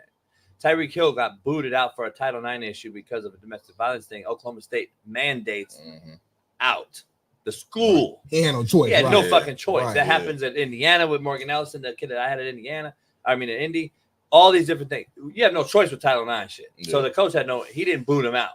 And you clearly see he wasn't going to boot fucking Tyreek Hill if he's not even going to sit down Ollie Gordon. Yeah. So like that's the thing about it. Like it's just a huge it's a discrepancy that I would have took his keys. Oh, for sure. Like the program. Yeah. Here, motherfucker, give me your keys. If you drive during the season, I'm gonna fuck you. Because the last time I checked, and I had to do some research yesterday, the portal's closed right now. Yep. He literally has Ollie Gordon by the nuts and won't grab him. The portal's closed, so he can't leave. Can't go nowhere. Can't transfer. So if he can't transfer right now, is he supposed to what? Why wouldn't you discipline him why wouldn't you try to rein it back in at this point? Say you can't transfer anyway. Let me get this back in my control. Yeah. All these cats have become like, I don't know, Sheldon. I want to get your take because this is crazy to me. Yeah. And you're seeing it as a 30-year-old, so Yeah. I know I just can't be the only old head on the cloud. I guess it's kind of insane. So now it's like when he gets done playing, what is his repercussions going to be now? Now he just thinks he's above the law. He's above everything. That's the problem with the kids, I think. Yeah. Unfortunately, we had the rookie that just passed away. Mm. The kid, Tyrese Knight, or what was his name? The receiver for the Minnesota, the guy that Minnesota drafted, right? I can't remember his name, but he from Oregon. He passed the away. corner, yeah. For corner, yeah. And we had, of course, the Jalen Carter thing that was national news. And we've had these young kids get in these cars. I call it enabled NIL money because we putting kids in Chargers and shit at 17, 18 that don't even know how to change the brakes or oil. I say this all the time with Smitty. But yeah, we'll give them the keys to the Lamborghini, haven't even taught them how to drive. Yeah. Driving a Charger at 650, 700 horsepower is different than a fucking Prius. Yeah. And people don't realize you don't know how to drive a Prius yet and don't know how to parallel park. But yeah, here's the Lamborghini keys. Go ahead, dog. And you wonder why there's an uptick in recklessness and driving and DUI. Dog, we are giving these kids failure. Yeah. We're setting them up. And I just think that if this happens like this more and more and more, fuck, man, I just don't know how you get it back. If you were Oklahoma State, would you just reach out to Uber and be like, hey, Uber, let's do a little program where my guys can have $100 a night. The school or the collective can pay for it now. And it's just something like Isn't that what the NFL does? Don't you have ride share or whatever? Yeah, they cut it out? It's like $50. So it's like they ain't gonna get you too far. So that's what they give you. Yeah, they give you a lot. Yeah. Oh, so anything past that, you on your own basis. Yeah, but now it's like it's risk versus reward. So now it's like, why would I fuck up everything that I ain't built for a 30-minute ride home? I That's what I don't Uber. understand. I just don't get this. Like, where's your partners and your crimies and your homies? Yeah, that's the other issue. Your circle is. I've been seeing the circle issue. Like, we got a bunch of yes boys and yes men, do boys. Yeah. We don't have no money. Back in my day, motherfucker, you crazy, but you ain't getting in that motherfucking whip. Yeah. Or you get the fuck out of here. They got a heat in the club. Like, we're not going in there. Yeah. Nowadays, it's like they want to film it. Motherfuckers is trying to film that shit so they can go viral on TikTok. Yeah. That shit is a different world. Era of social media has jacked up everything. I would say that. I agree. Do you see the locker room changing in the NFL side now? Like kind of connecting the dots, seeing these young cats and the NIL stuff, and now it's same guys in the NFL locker room. Like, is the locker room changing? Like, not even from better or worse, but just is it changing compared to like year one compared to where it's at now? Yeah. I think this next year's draft class is really gonna show everything because now they done been in the NIL space for longer than everybody's been there, so they saw true money. So now it's like them coming in. It's like the entitlement is going to be more. They've already realized what money is. They have their car that they want. They've been spending money doing this, being in fashion, all this other stuff. So I think the conversation is going to start changing. When I first got in the league, it was like save your money, financial literacy, or at least trying to. And then the OGs was trying to help you along the way. Now it's like you try to tell a young dude something, he like, why would I listen to you? You old, like you could be out the league in a year. So now it's like there's no rite of passage either. Like I know everybody talk about the rookie duties and stuff. Like of course everybody buck, but now these young guys, they like, who the fuck are you? I ain't doing this shit. And it's like it's a lot of combativeness coming from the young guys too. And that's why I've been saying to Smitty, I've been saying this shit for a while. Like the respect level for elders is gone. Oh yeah. Like back in the day, there's not even no hazing no more in the NFL. Huh? Back in the day, it used to be a known thing. Nowadays, it's like these soft pussies would get a strap out and shit. Like it's crazy, right? Yeah. And I'm like, that was just part of like initiation. Like if you was from the hood, you got jumped in. Yep. So like, what's the difference? This initiation. But I see it at all time clip. They don't respect their own parents. So we know they don't respect a coach or an elder. Like these young kids going in and talking to Aaron Rodgers just any old way, even though whatever you want to think about Aaron Rodgers, I'm talking about as far as the game go. Yeah. As far as respect go, like LeBron should have the respect. Yeah. Kobe had it. All these guys, they should all have it because of who they are. OG. Yeah. 20 years in the profession. Even if you're an average dude for 20 years in the league, like D-Lo. Yeah. People talk all that shit about him. This motherfucker go to the park and ice anyone on this planet except for in NBA. By the way, he scored 40 plus in the NBA multiple times. Yeah. So like he's a guy that's been in the league though now. What, 15 years? 12 years? Been a minute. I don't know if it's that long. I mean, he's been in the league. He was Lakers first, and then Nets. I mean, he's been around, right? At least 10 plus. At least a decade. At least 10. At least a decade. So like that guy demands respect. They talk shit like because social media is. Because they think that LeBron actually will DM him back. Because now they have access. Like, I DM LeBron. Like these motherfuckers really think that LeBron, because he liked my shit. Right. Fucking, he ain't even running his account. I know, but that's the falsehood we live in. We live in la la land, dog. Yeah. I just don't see. I don't see how we get the toothpaste back in the tube. Yeah, that's a great question because I don't think we can. It's too far gone. So you think like it's only gonna get worse? Yeah, it's only getting worse. This is the first time I said all the time. I said the first time I want to know it, that I see it going upward. Used to be like I look at Sheldon Davis. I wanted to emulate him. I want to be that D tackle. Blah, blah, blah, blah. Yeah. Now we got kids in high school transferring 4 times in 4 years. Yeah. Malik Henry transferred 4 times in 4 years in high school in 14. So it's been happening 10 years now. I get him. He goes to 3 different colleges. Florida State, Nevada, bounces, goes Arena League, CFL. Now he's playing Arena League again. And then in the NFL, we're starting to see guys like Roquan Smith, who's a baller, demanded a trade out of Chicago, though. Is it not going from high school upwards? Before it used to be like top down. Like we used to look up to T.O. and if T.O. did some fucking dumb shit, the high school and college kid did that dumb shit. Yeah. Now we're doing the dumb shit in high school and the NFL's doing that shit. It's the first time, dog, that it's actually switched, in my opinion. I don't know. I'm just saying. I think the NFL is a little different because now we chasing the money. So it's like, if you're not going to pay me what I think I'm worth, all right, I'll leave you. Like, why would I play for this organization who doesn't value me? So I think it's a little different at the league level, but then I guess it's kind of trickling down to the college level because now it's like, if I think I'm worth $1 million and you only go give me $750,000. No doubt. Why wouldn't I leave? It's pay to play. College is pros now too. But college is pay to play now. That's why I'm like, is it but going to Sheldon's point, I feel like I think the NFL is trickling down to college. Like you said, because the NFL has always been about the money. You know, we said Emmitt Smith sat out for the Cowboys. That's always my quick example. Emmitt Smith sat out the first 3-4 games back in the day until he got paid. So this has been going on for years. You know what I'm saying? As far as getting money, because it's a job at that point. You know what I'm saying? Where college used to be more so like it was everything. It was the education. It was the experience, being there 4 or 5 years on campus. It wasn't really about the money per se. You know, you got some under the table stuff that was going on, you know, with play factors. Y'all did that at Ball State? Huh? So, you know what I mean? So, but y'all did Notre Dame? We're a prestigious university. We don't do that. Anyway, let's focus back on you real quick, Shell, man. Year 8, last year you were with Minnesota Vikings. You're a free agent right now, correct? I guess talk about just, you know, you got less years ahead in league than you've already played, right? Talk about just, I guess, the mentality, not even just the mentality, the process, you know, at this point in your career. You know, you want to play, you know, a few more years at least before you call it quits, kind of hang it up. What's the differences in the process now at this point in your career when trying to like figure out where you want to play, get those opportunities, being like the kind of the old head now, the vet on the team? Kind of explain it to the viewers.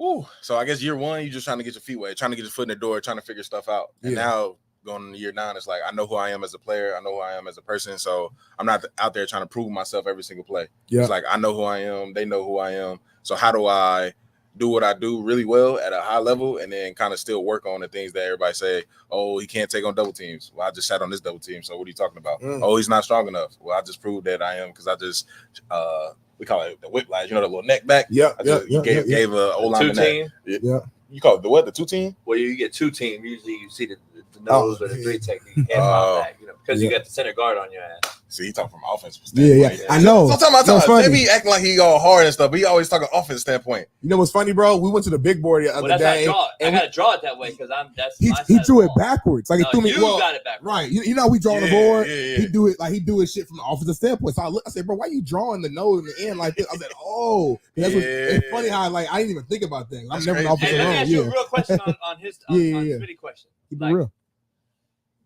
Are you going to get a job? What you mean? Like, do you feel like? Are you going to be on a roster? Yes. And I told Smitty a month ago. I said he guaranteed will be. Yeah. And everyone looked at me like, how? Why? So and you don't have to answer this because it could be talking about pockets, but I know this for a fact, and I was just a practice squad dude at that level. If you hit pension, they got to bring you back because this is and this is a league that we know is basically a mercenary league. Like they want their bang for their buck. If they're gonna pay you a pension for the rest of your life, you gonna give them all that you can, right? They're gonna make sure you play. Some roster somewhere. They don't give a fuck about taking on a double. They don't give a fuck about all that. Unless you've not broken legs or whatever, they're gonna pay you on a roster because you've already hit that 3-year pension mark. You're a veteran now. You're a 9-year veteran. So. Is that a true statement or question? Do you see it in the league? Do you see, like, man, this motherfucker's garbage, but he's staying in the league because he's getting paid on a pension, and nobody wants to really talk about that real shit. But a year 3 guy could be a baller, or going into year 3, getting that pension year, and never get on the roster again. And I've seen that shit for a long time. I'm like, this motherfucker's way better than him.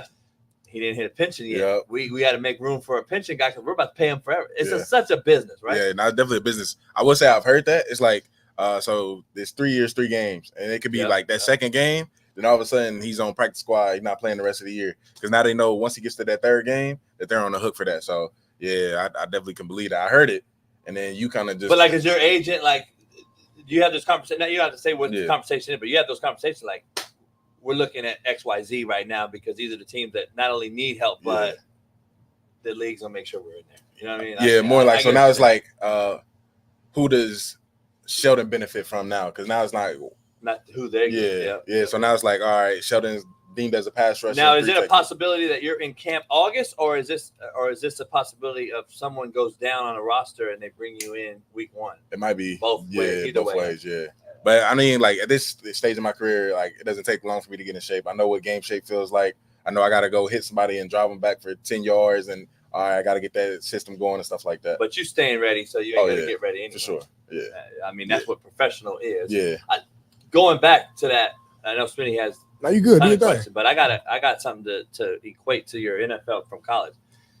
If college guys are getting paid now like they are, and I know there's still only 1% getting those millions, but the rest of them make $300-$500. Like, let's be real, $300, $400, $500 on these NIL deals. But the guys that are getting all this money, and you see on commercials, and you see all the Colorado bling and all these videos from that company, is the lack of investment a worry when you get a guy in the NFL that you consider your brother that has to go get the passer with you? And are you worried about that dude pulling up being lazy because it's been created now? It's like these cats are late. Kawhi Leonard just backed out of the Olympics. Like, man, I don't know if sports is as important as it once was. Because of social media, the money that people are making. I don't know his name, but you might know. But the kid that got drafted this year, I believe he was a 1st or 2nd rounder, and then retired. The Packers. Retired. Because he wanted to be a TikToker. Homie, what? That's a real thing. Like, I'm trying to figure out, do you see that uprise or uptick in guys investing in their bodies? Because like I told Smitty a long time ago, I've been talking to a bunch of other NFL, Trent Richardson, and guys at Weddle and stuff like that come on the show. I'm like, the body type just is not what they used to be. I don't care what position. They're just not. Because if you get paid generational wealth at 21 years old, I just don't see how you stay so focused to stay on top of everything and be the best you can be when you already made it with money-wise. That's the number one, especially from the hood. Our biggest concern is money, taking care of our peeps, our family. If that's already been done, what investment do you have? And guess what's easy? TikTok. I'm right here. Boom. I mean, I just look from wideouts, DBs, D-line, O-line. Everyone's body just does not look. It just looks like they're whatever. And I just think that's why, in my opinion, the product has declined as far as from the optic. Looking at it like, damn, this ain't the same NBA. This ain't the same NFL. This ain't the same Major League Baseball. I just see a total decline. That's why I say American sports are declining. That's my opinion. But do you see that at all as a player? I would say yes. I know from personal experience, the way we trained in college, they're not training the kids the same anymore. They're not running 110s. They're not running on the track. 40s. They're running striders and things like that. Warm up. It's almost a glorified dynamic stretch. Yeah, and like the warm up is harder than the run now. So it's like these guys aren't getting their or reaching their full potential. So it's like if I didn't work that hard in college, once you get to the league, it's self motivated. So my strength coach in college was on my ass, like, "Oh, you're gonna go lift 405 pounds. We're gonna do 10." I'm like, "Why are we doing 10 reps of 405?" But now you get to the one league. max rep up. Your one max rep up. Yeah, but I mean, just thinking like we was talking about that the other day in the gym. Like the stuff that we did in college, we would never do in the league. And then once you get to the league, it's all about self-motivation. Like, do I really want to move this 315 bench today 10 times? Do I want to do this? Well, I'm not feeling like Self-motivation. So if I got to motivate you and you don't motivate yourself, we're beating a dead horse. Exactly. Like, I've been saying all this shit for years. And then now we're sitting next to a guy that's been in the league 8 years. And you see the chat like, damn, JB been calling it. It's crazy. I don't call it, though, until someone says it next to us. I've been in the league. Yeah. But I've been saying this shit because it's not like I don't know this fucking shit. These nobodies don't know. But it's like, it always has to come down to somebody like reinforcing it. Yeah. Because again, recency bias. Stephen A. about to sign a $125 million deal on ESPN. It's because we see what he does every day is recency bias. Nobody's gonna talk about nobody's gonna mention Last Chance U or Netflix or when I play because I don't know YouTube video. You can't pull my shit up. I'm too old. We were just talking about that with Weddle in this. Yeah. You can't pull up fucking YouTube video on us. Yeah. But like if I'm out the limelight and so in let's say 5 years you're out the limelight, now you're coaching or doing whatever you do, people are gonna be like, Sheldon don't know what the fuck you're talking about. Yeah. But right now that you're in it, everyone thinks you're fucking your word is bond. Yeah. And it's crazy how the world works, man. But it's crazy. I've been saying this shit for years. I'm like, it doesn't take a rocket scientist if you played and coached as long as I did to see the transformation that's happening. Yeah. And I believe money's the root of all evil. For sure. I believe, especially when you throw that much money at 17, 18, 19-year-olds, I just think it ruins the game. Yeah. And that's what I think is happening. No, that's true. I definitely agree with you on that.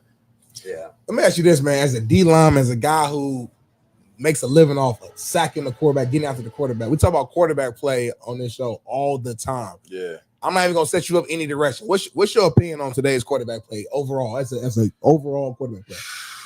Honest opinion. Hold on, let's hold that. Bailey, go ahead. Come on in with it. Oh, okay. Breaking news. What's going on? What's going on, Bailey? All right, fellas, breaking news. Take a look here.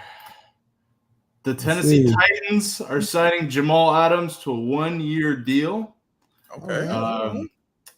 Yeah, I'll let you guys discuss this further. Titans are getting 1-year deal. Damn. They ain't talking money yet. Corners.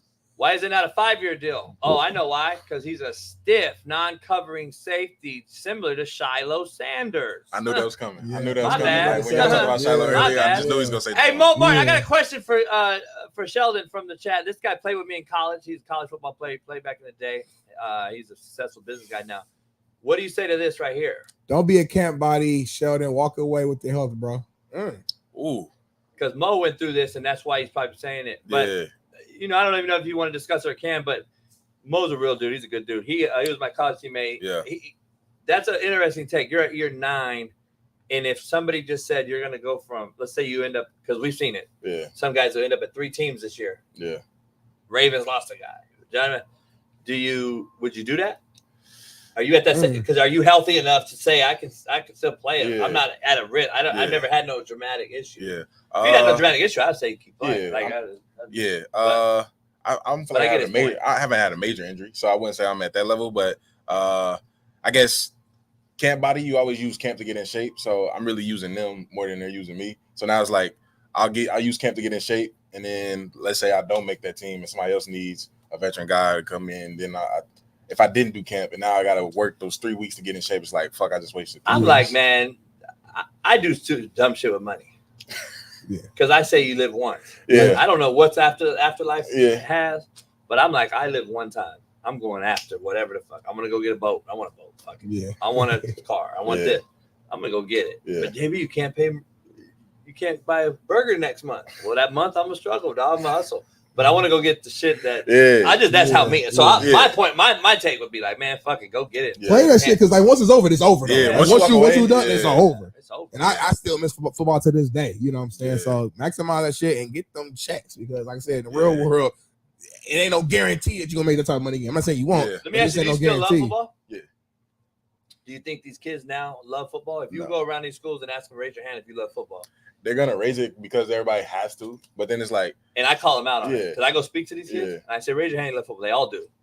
And I go, so why have you missed 7 classes? I said, so why have you missed 7 weight room appearances? Yeah. Why have you missed practice? Yeah. You don't love football. You're a fucking liar. Yeah. Like these kids lie, and then what's happening is the coaches accept that shit though. Yeah. They're actually playing the guy still that misses a Thursday walkthrough, and I'm like, what? Yeah, tripping. And that's the problem we have. Like back in the day, we love football because and it shows by your attendance. You sit in the front row, you busting your ass.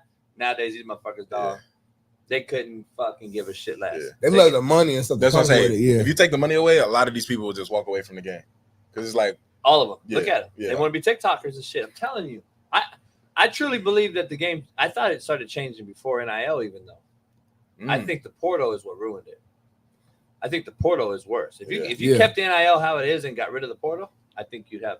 We'd be straight. Yeah. And I think that's the only way to get the 2 back in the pace. Is the just get rid of remove the portal. Go back to transfer one time like it used to be. You got Sit to out? one time. You got to sit out. You got to have a reason I go behind back it. to the- I Right get now, rid of the bro, portal. you should not be 8 times you're transferring, 4 times, 5 like that. At some point, it's like, bro, you got to commit to something. If you get rid of the portal and you can do whatever you want with the NIL, I really don't care.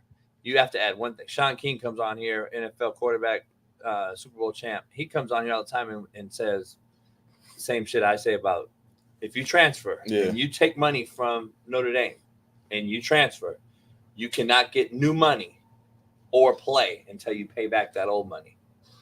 Now, if you add that with getting rid of the portal, you put the 2 back in the pace. What if a coach leaves though? Like I think that's my biggest thing. Okay, like, so we've had this debate. because now it's like, and if we could have this debate, because I'm curious to get your take. And this is just me take my old 48-year-old that. See, I'm a loyalist. I'm about the babies that I recruit. Yeah. So if I make my true, and I think Smitty will attest. If I say it, I'm gonna try to at least do it. And if I can't do it, I'm gonna bow out of it. Yeah. But I'm not gonna do something opposite of what I said I would do. These coaches lie to these kids every day. It's been happening forever. Yeah. I never respected it. That's why I didn't allow certain coaches like Gundy in my office. Me and him have personal issues. Chip Kelly, we have personal issues.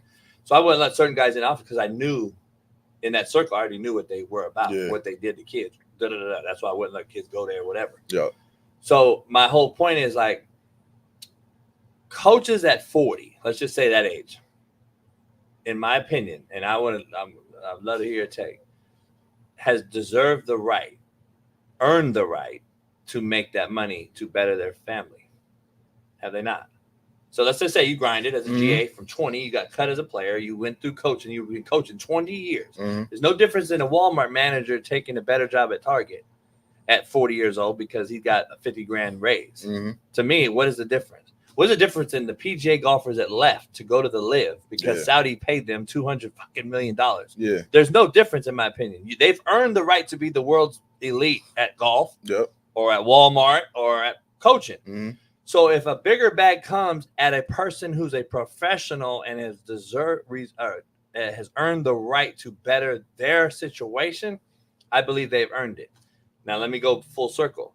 If I go back to a 17-year-old who has no clue how to even change his draws yet, why does he have the same right to transfer and do all the same things that the 40-year-old that's earned to do get? I don't. That's my disagreement. Yeah.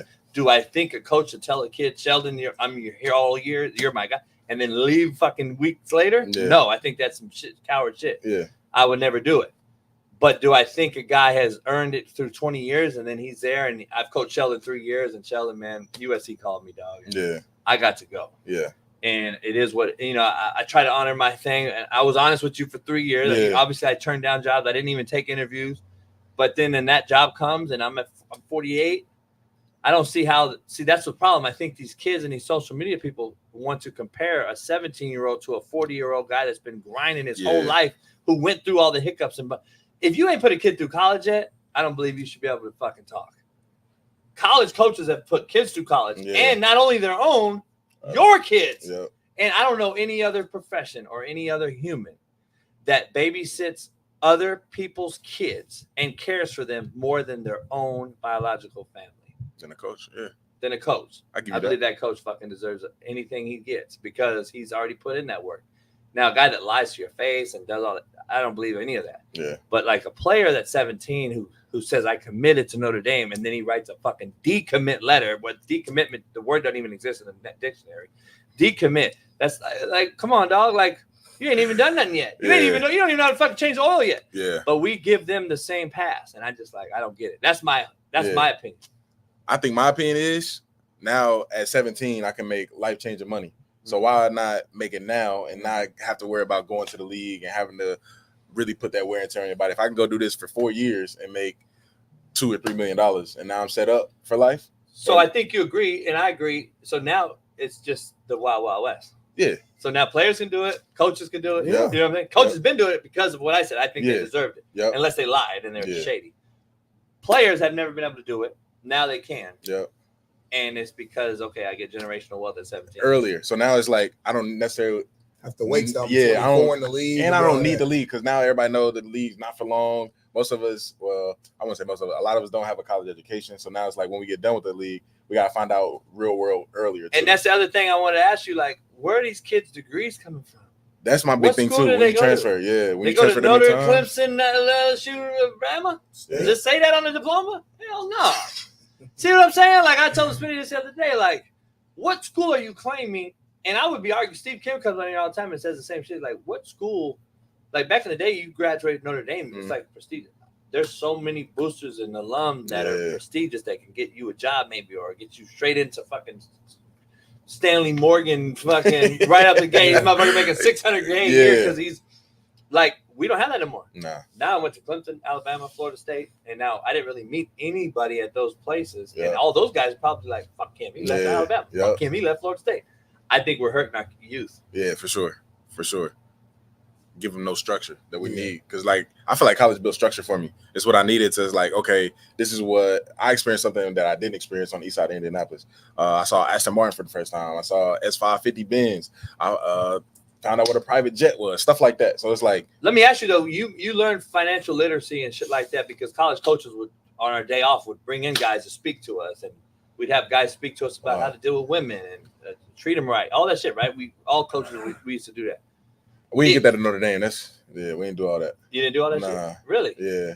Hell no. Nah, for real. What'd you do? So I'm getting older now. So I think my league time and Notre Dame time is a little gel together. I remember we had a woman come in. It might have been in the league when I first got in for like rookie symposium and taught us like the dealings with girls. She said you'd rather stick your dick in the electric socket than sticking it to a woman, stuff like that. So you didn't do any of that in college though?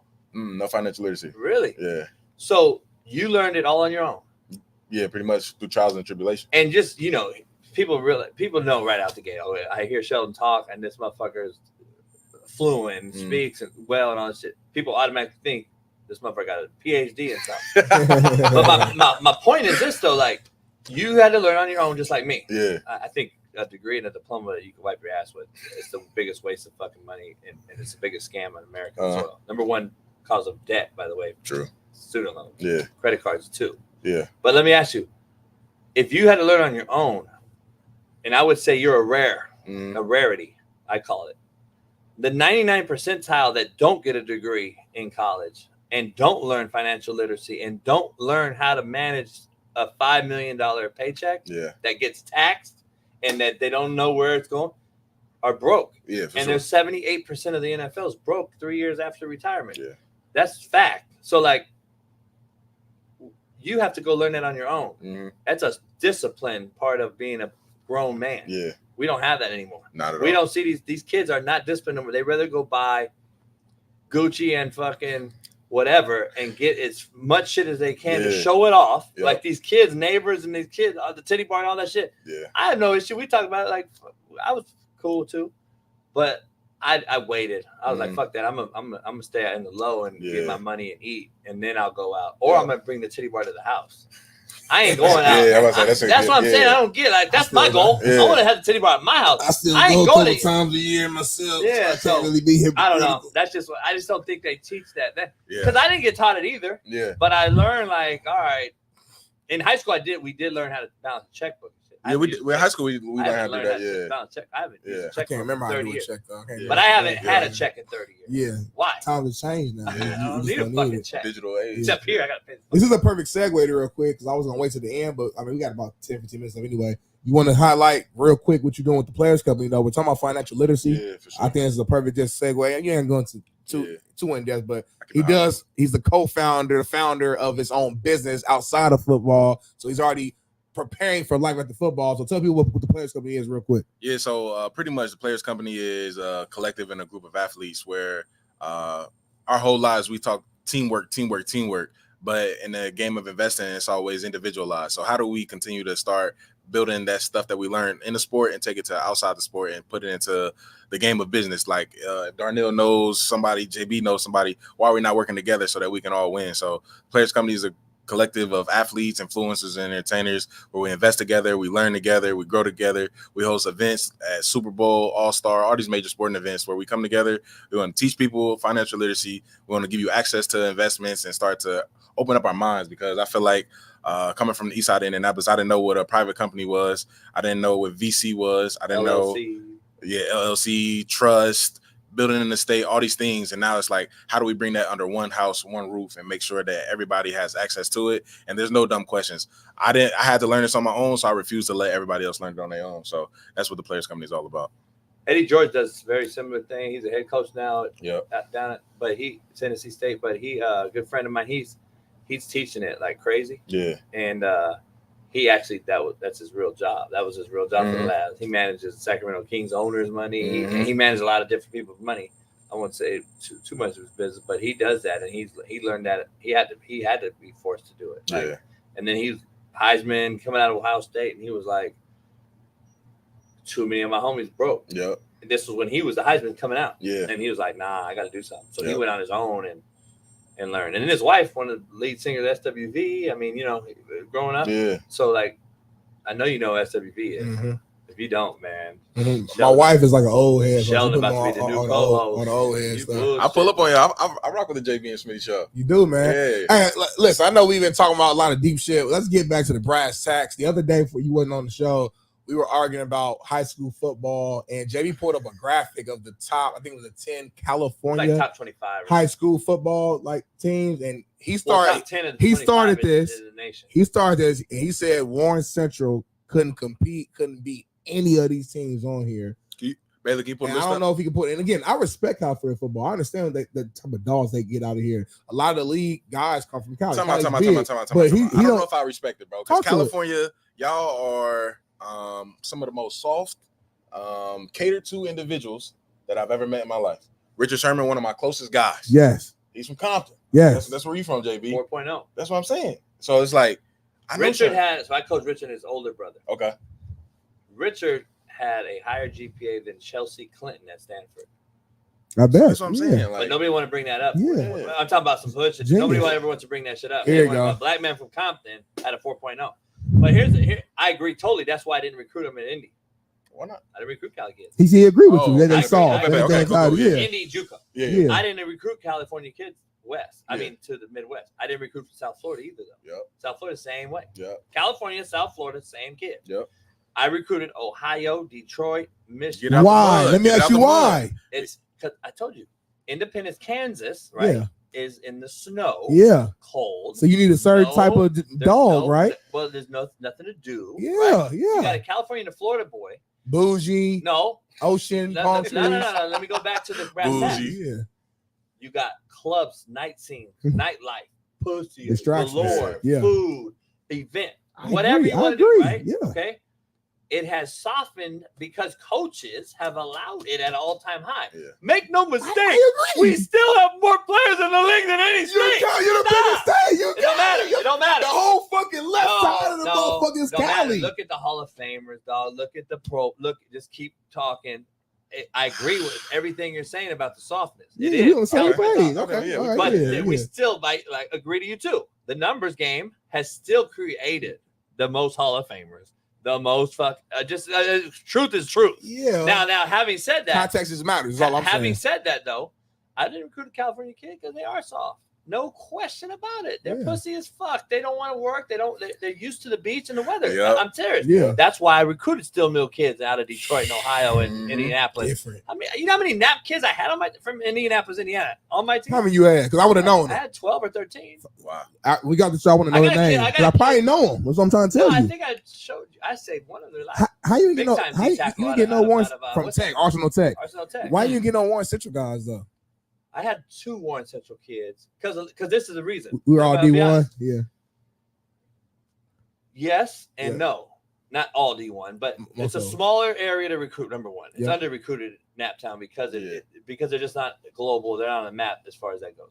But to be honest, like Arsenal Tech and Ben Davis, Ben Davis, Carmel, Center Grove, Carmel, all those schools. I recruited all those guys. Cathedral. They had, you pick and choose guys. Yeah. But when you have a smaller schools and smaller cities, let's say you have 10 recruitable kids. That's a lot for most high schools. Yeah. Most cats don't even have clearly 10 Division I kids to recruit. But let's say Warren Central had 10. 8 or 7 or 8, 9 of them are going to make it. Yeah. D1. Yeah. Because that school is going to make sure their fucking athletes go D1 or their school is going to look horrible. And they're not going to get the next kid from junior high in there because they didn't graduate that kid or get him D1, right? Or the transfer high school kid ain't going to want to go to Warren Central if that kid ain't getting out. Yep. So if I'm going to recruit 1 of 10 kids, I'm going to skip you and I'm going to go recruit the school like Arsenal where I can recruit 10 of 10. Yeah. Because not one of them motherfuckers is making great it. for the in the hood. Right? Yeah, See what I'm saying? yeah. So like that's kind of how I had to do it. So I'm just giving like some game. Yeah. California, same way. California, contrary to belief, has the best education, high school education in America. Most kids at D1 that are D1 guys are qualifiers. They make it. Unless now there's a shitload, again, numbers. Yeah. There's a shitload that don't make it, but they're not necessarily D1 kids. Yeah. They're good kids that I can maybe get to be a D1 kid, but I got to train that motherfucker. Right. Yeah. A D1 kid that's a highly recruited kid, and California is going to make sure that motherfucker gets out. Yeah, like DJ, Bryce Young, CJ Stroud. They're not going to have to go JUCO. Yeah. You see what I'm saying? Yeah. So, like, we're going to make sure. Same with Warren Central, I think. They do a good job. They always have. And that's why I didn't have a lot. Because 10 kids make the qualifiers. Yeah. 9 of them are going to D1. I might get that one kid. Yeah. And that's going to be, it's not worth my time to go try to get one kid from Warren Central. That's the That's only a great point. That's a Yeah. good point. Yeah. My biggest thing, Sheldon, was let them know that we can definitely compete with these schools. And Now, I didn't say you can't. now I'll be real. We have some down years though. Yeah. I'll be real. Like You're down right now. yeah, we're down. Yeah, we're down right now. We're down right now. No, this year? Yeah. Oh, I'm saying like last Well, like the last 5 year or so, yeah, you know. But like Okay. our keep up with like our best like years, which is a lot of them, I think we could beat anybody in the nation. For sure. Like I think it's just documented. I mean, when we were there 2011, 2012, our senior year, we were ranked, I think, top 15 in the nation. But you guys, Like in the nation, JB. Now that he's in the league 9 years, Yeah, I'm glad he you guys sees both it. played D1. And you guys understand. Yep. You have to understand now and put yourselves in my shoes. Yep. All right. You guys would get murdered, and I'm not being funny. If you play the schedule that these cats play out here, that's what I'm trying to understand. I don't know. You could play one time against a Bosco in Mater Dei, right? And I think you'll get beat by 70. But I'm just saying. But here's the thing, though. I'm gonna hit him one time. But let's say Warren Central comes out here and plays our best team one time, and it's a good game. Let's say you win. Could you play Mater Dei, Bosco, Sarah, J. Sarah, Santa Margarita, Poly, Mission Viejo, Servite every week? See, Indiana don't have football like that. Let's keep it funky, homie. Don't sit here and talk to the number 1 recruiter in America and tell me that Indianapolis football is on the same level as fucking Houston, Dallas, Georgia, I'm done talking. South Carolina. I'm just I'm saying. letting the 9-year vet talk. I'm done. No, but just tell me what I just told you and tell me I'm lying. I'm not saying Warren Central can't go play anybody in the country one time. I'm saying you can. But can you play that 10 times and then win the whole thing? Like a Bosco Mater Dei, Centennial, Poly, IMG, these schools that can get away with playing that rigorous schedule because they do have 30 Division I players on their roster. You guys don't have that depth because the state's not big enough. I miss his numbers game was seriously again. I'm just being honest. That's coming from me as a recruiter. Now, I'm just saying. Now go ahead and defend. So all this California school stuff, their O-line and D-line are terrible, right? Well, we still have a lot of fucking NFL guys. So what I'm saying is, could they come and play us on a weekly basis where we're known for our O-line, D-line? Maybe y'all got school though. No, this is the whole state. Carmel, Center Grove. So they call Indiana corn fed. Yeah. So now it's like, but you got one D lineman. Woo. Or two. I'm saying per team. Let's go through Arsenal, Ben Davis, Warren Central. You're not going to have 4 D1 D linemen a year on each school. Are you kidding me? At each school. Are you kidding me? You hear what I'm saying? That's what I'm saying. Each school. So you're telling me. So show me. I want to see 4 D linemen every year go. At each school. You're telling me the front 4 on At each each of those school. high schools are going to D1? Bailey, Center Grove High School. What year Joe Hill graduate? 20. He's a year before us. He 2011? graduated 2011. So 2010 was his last senior He year had of the 3 other 2010 guys on that season. team? 3 other guys. Joe Cox, Joe Hill. We can do. We can and go. then- We that's can what I'm pick saying. years. But I'm saying, I'm saying you're saying yearly. Though. And then Warren Central. I mean, fucking Elijah Jones. We don't even. It's no reason for that. But I'm saying is, could they come to Indianapolis and battle every single week and get dominated mentally, physically, emotionally? O-line, D-line. Now your quarterback. I got to hand the ball off. Where we can't run the ball no more. You're talking about weather and shit. And no, I mean I'm talking everything. about- No, I'm how talking we about play, physicality. the weather, all that. It's like a like USC moving to the Big Ten. Right. We're gonna say that. Yeah. Stupid. It's pointless. USC plays fast. They play cute. All this other stuff. Now you go get the ball ran down your throat 40 times against Michigan. So now this is like the perfect example. So it's like, all right, y'all come to the Midwest. Midwest come out there. All right, we're gonna run the ball and we're gonna play big ball, bully ball, and you guys aren't gonna be able The to only handle. difference is combat that is from a recruiter is in college I can recruit my talent. In high school, I got to accept my talent unless I get a couple transfers from another high school. Yeah. But for the most part, I'm molding the talent I have, and I Yeah. have to accept the talent as the high school head coach. But everybody in Indiana, Ohio, Now they're all transferred now. But I'm saying I'm saying high schools have become fucking transferred. Yeah. Now you got guys going from fucking Poly to IMG in Florida. Like I'm just saying, it's become it's a crazy. But before we used to accept the talent at that high school. Yeah. If I took the job at Warren Central, it's pretty much what I have there. My 8th graders coming in for the freshmen. And if I get a transfer here and there, it's because whatever my hands were off of it, right? But usually Nowadays, they usually was the bill was the same. All of us we played O-line, you D-line, play go run probably the grew ball. up together for the most part. Yep. Played junior high, Pop Warner, whatever. Yeah. So that's why I think we would that way no embarrass these California kids. Sheldon, how many D1 people do we have on our team senior year? 15. I was curious. And it's just D1, right? but So see, this is the thing. it's not counting the D2 guys. And But here's the thing. I was curious. And you have a fair point. Like you're talking about playing a whole schedule in one of these 2 states. But we're talking about a one-time game, and we've seen California dominate every state in that one-time game. Bosco and Mater Dei, the last 10 years have gone to the best school in Texas, the best school in Ohio, the best school In in New fairness, Jersey. we did lose against Glenville, out of state. And I recruited shit out of Glenville. I had 10 Glenville kids every year. They beat us now, on last- Glenville, all them motherfuckers is going JUCO. They beat us on the last second touchdown. But they some dogs, though. Hell yeah, I had dogs. They some fucking I got dogs. 2 NFL guys right now from Glenville. They would come to us. Well, no, okay, it's 2 teams. So every summer, real quick, I know we got a few minutes left. Every summer, Warren Central, we did like a summer camp where other schools would come into Warren and we did a 3-day camp. We had East St. Louis. I'm sure you know about East St. Louis. Headgen Academy. Fucking dogs. Headgen Academy. That's Glenville. You know the head coach of It's East St. Glenville. Louis Yeah, was, Headgen right? I know. Yeah. You know the head coach of East St. Louis was at that time, right? Who was it? Who we have on our show all the time? Who?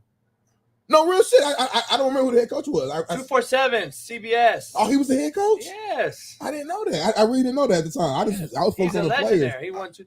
Yeah, I mess with East St. Louis. They got us ready for the man. season every year. Yeah, So for sure. it's like our first real physical contact with another team, and they come to the ghetto as And fuck. they're They out of talking state. shit. They out of state. Out of We state. talking shit. They talking shit. We a scrimmage. Usually they would get us like day one typically. Like with the drills, like they get us for some reason. They just get us. Drawing a blank. Coach Carl Reed. Carl Reed, I can't remember the name. Carl Reed came on our show 2% sport. But then day 3 we do a scrimmage. We always end up winning then. But my point is like we play them, and then what's Jimmy G team? You know, he came out there. Rolling Meadows. He come out there. We play against them. But anyway, like it was East St. Louis, but then we played Glenville in the actual regular season. That's when they had Cardinal Jones at QB. Who's buddy running a fucking 4-3? Shane Wynn. You know, they guys on the last second touchdown. So like, yeah, we took an L. He ain't score though. He didn't score. We took an L. But so again, I'm not saying. Listen, I'm not saying go play these Cali guys and go undefeated. No, I'm not. No. But I'm saying like Red Lane in the building. we fit right in. Is all I'm saying. Like we fit right in the mix. Here's Like the thing, though, we might like- go 7-5. We might go, but we right there. Like it's not But like people talk about Texas now. We've gone to Texas the last 10 years and what y'all never do. lost. What y'all do? So Dominated. do y'all What do play you the mean? best Texas team every year? I feel like y'all always play them on their off years. Ooh. So it's like y'all play. But is that when you say y'all though, they only picked two. Like so, they're going to take Bosco or Mater Dei, which the last 10 years have been 1 and 2 in the nation. Yep. They go play Duncanville or. And it'd be Duncan. So Duncanville would be great the year before, and then they graduate all their seniors, and then come play them again. But that's a you problem. Bosco and Mater Dei graduate 30 D1s a year, and they still loaded every year. They recruit. Well, they've been recruiting for 30 years. Duncanville and Allen recruit. They got fucking $30 million stadiums, homie. Go do the math. Go tell me that the stadiums in Texas aren't Division I caliber football stadiums. They are. And you go to California, you got the most hood ass stadium. At least go to Napa, Carmel, and all that. At least their stadiums are cool. California is a shithole. California don't care about football. That's the other thing about it, though. If we cared about what y'all do, like if we cared about football, like the Midwest and Texas and shit, it'd be even better. Oh fuck, California would be fucking playing. Who's that team in Jersey? Got a top team. John Bosco. That's John. It's Don Bosco or John Bosco? Don Bosco Prep. Don Bosco Prep, and then Cali got a St. John Bosco. St. John. Okay, I beat Don Bosco by 70. I'm just telling you, there's a huge difference. There's a huge difference. I had a teammate, Elijah Shoemate, who's like. There's also St. Joe's out there, and then Maryland has a team in the DMV.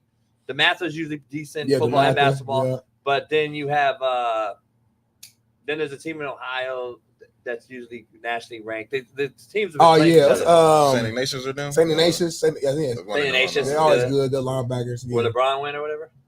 Or one of them. Did he go there?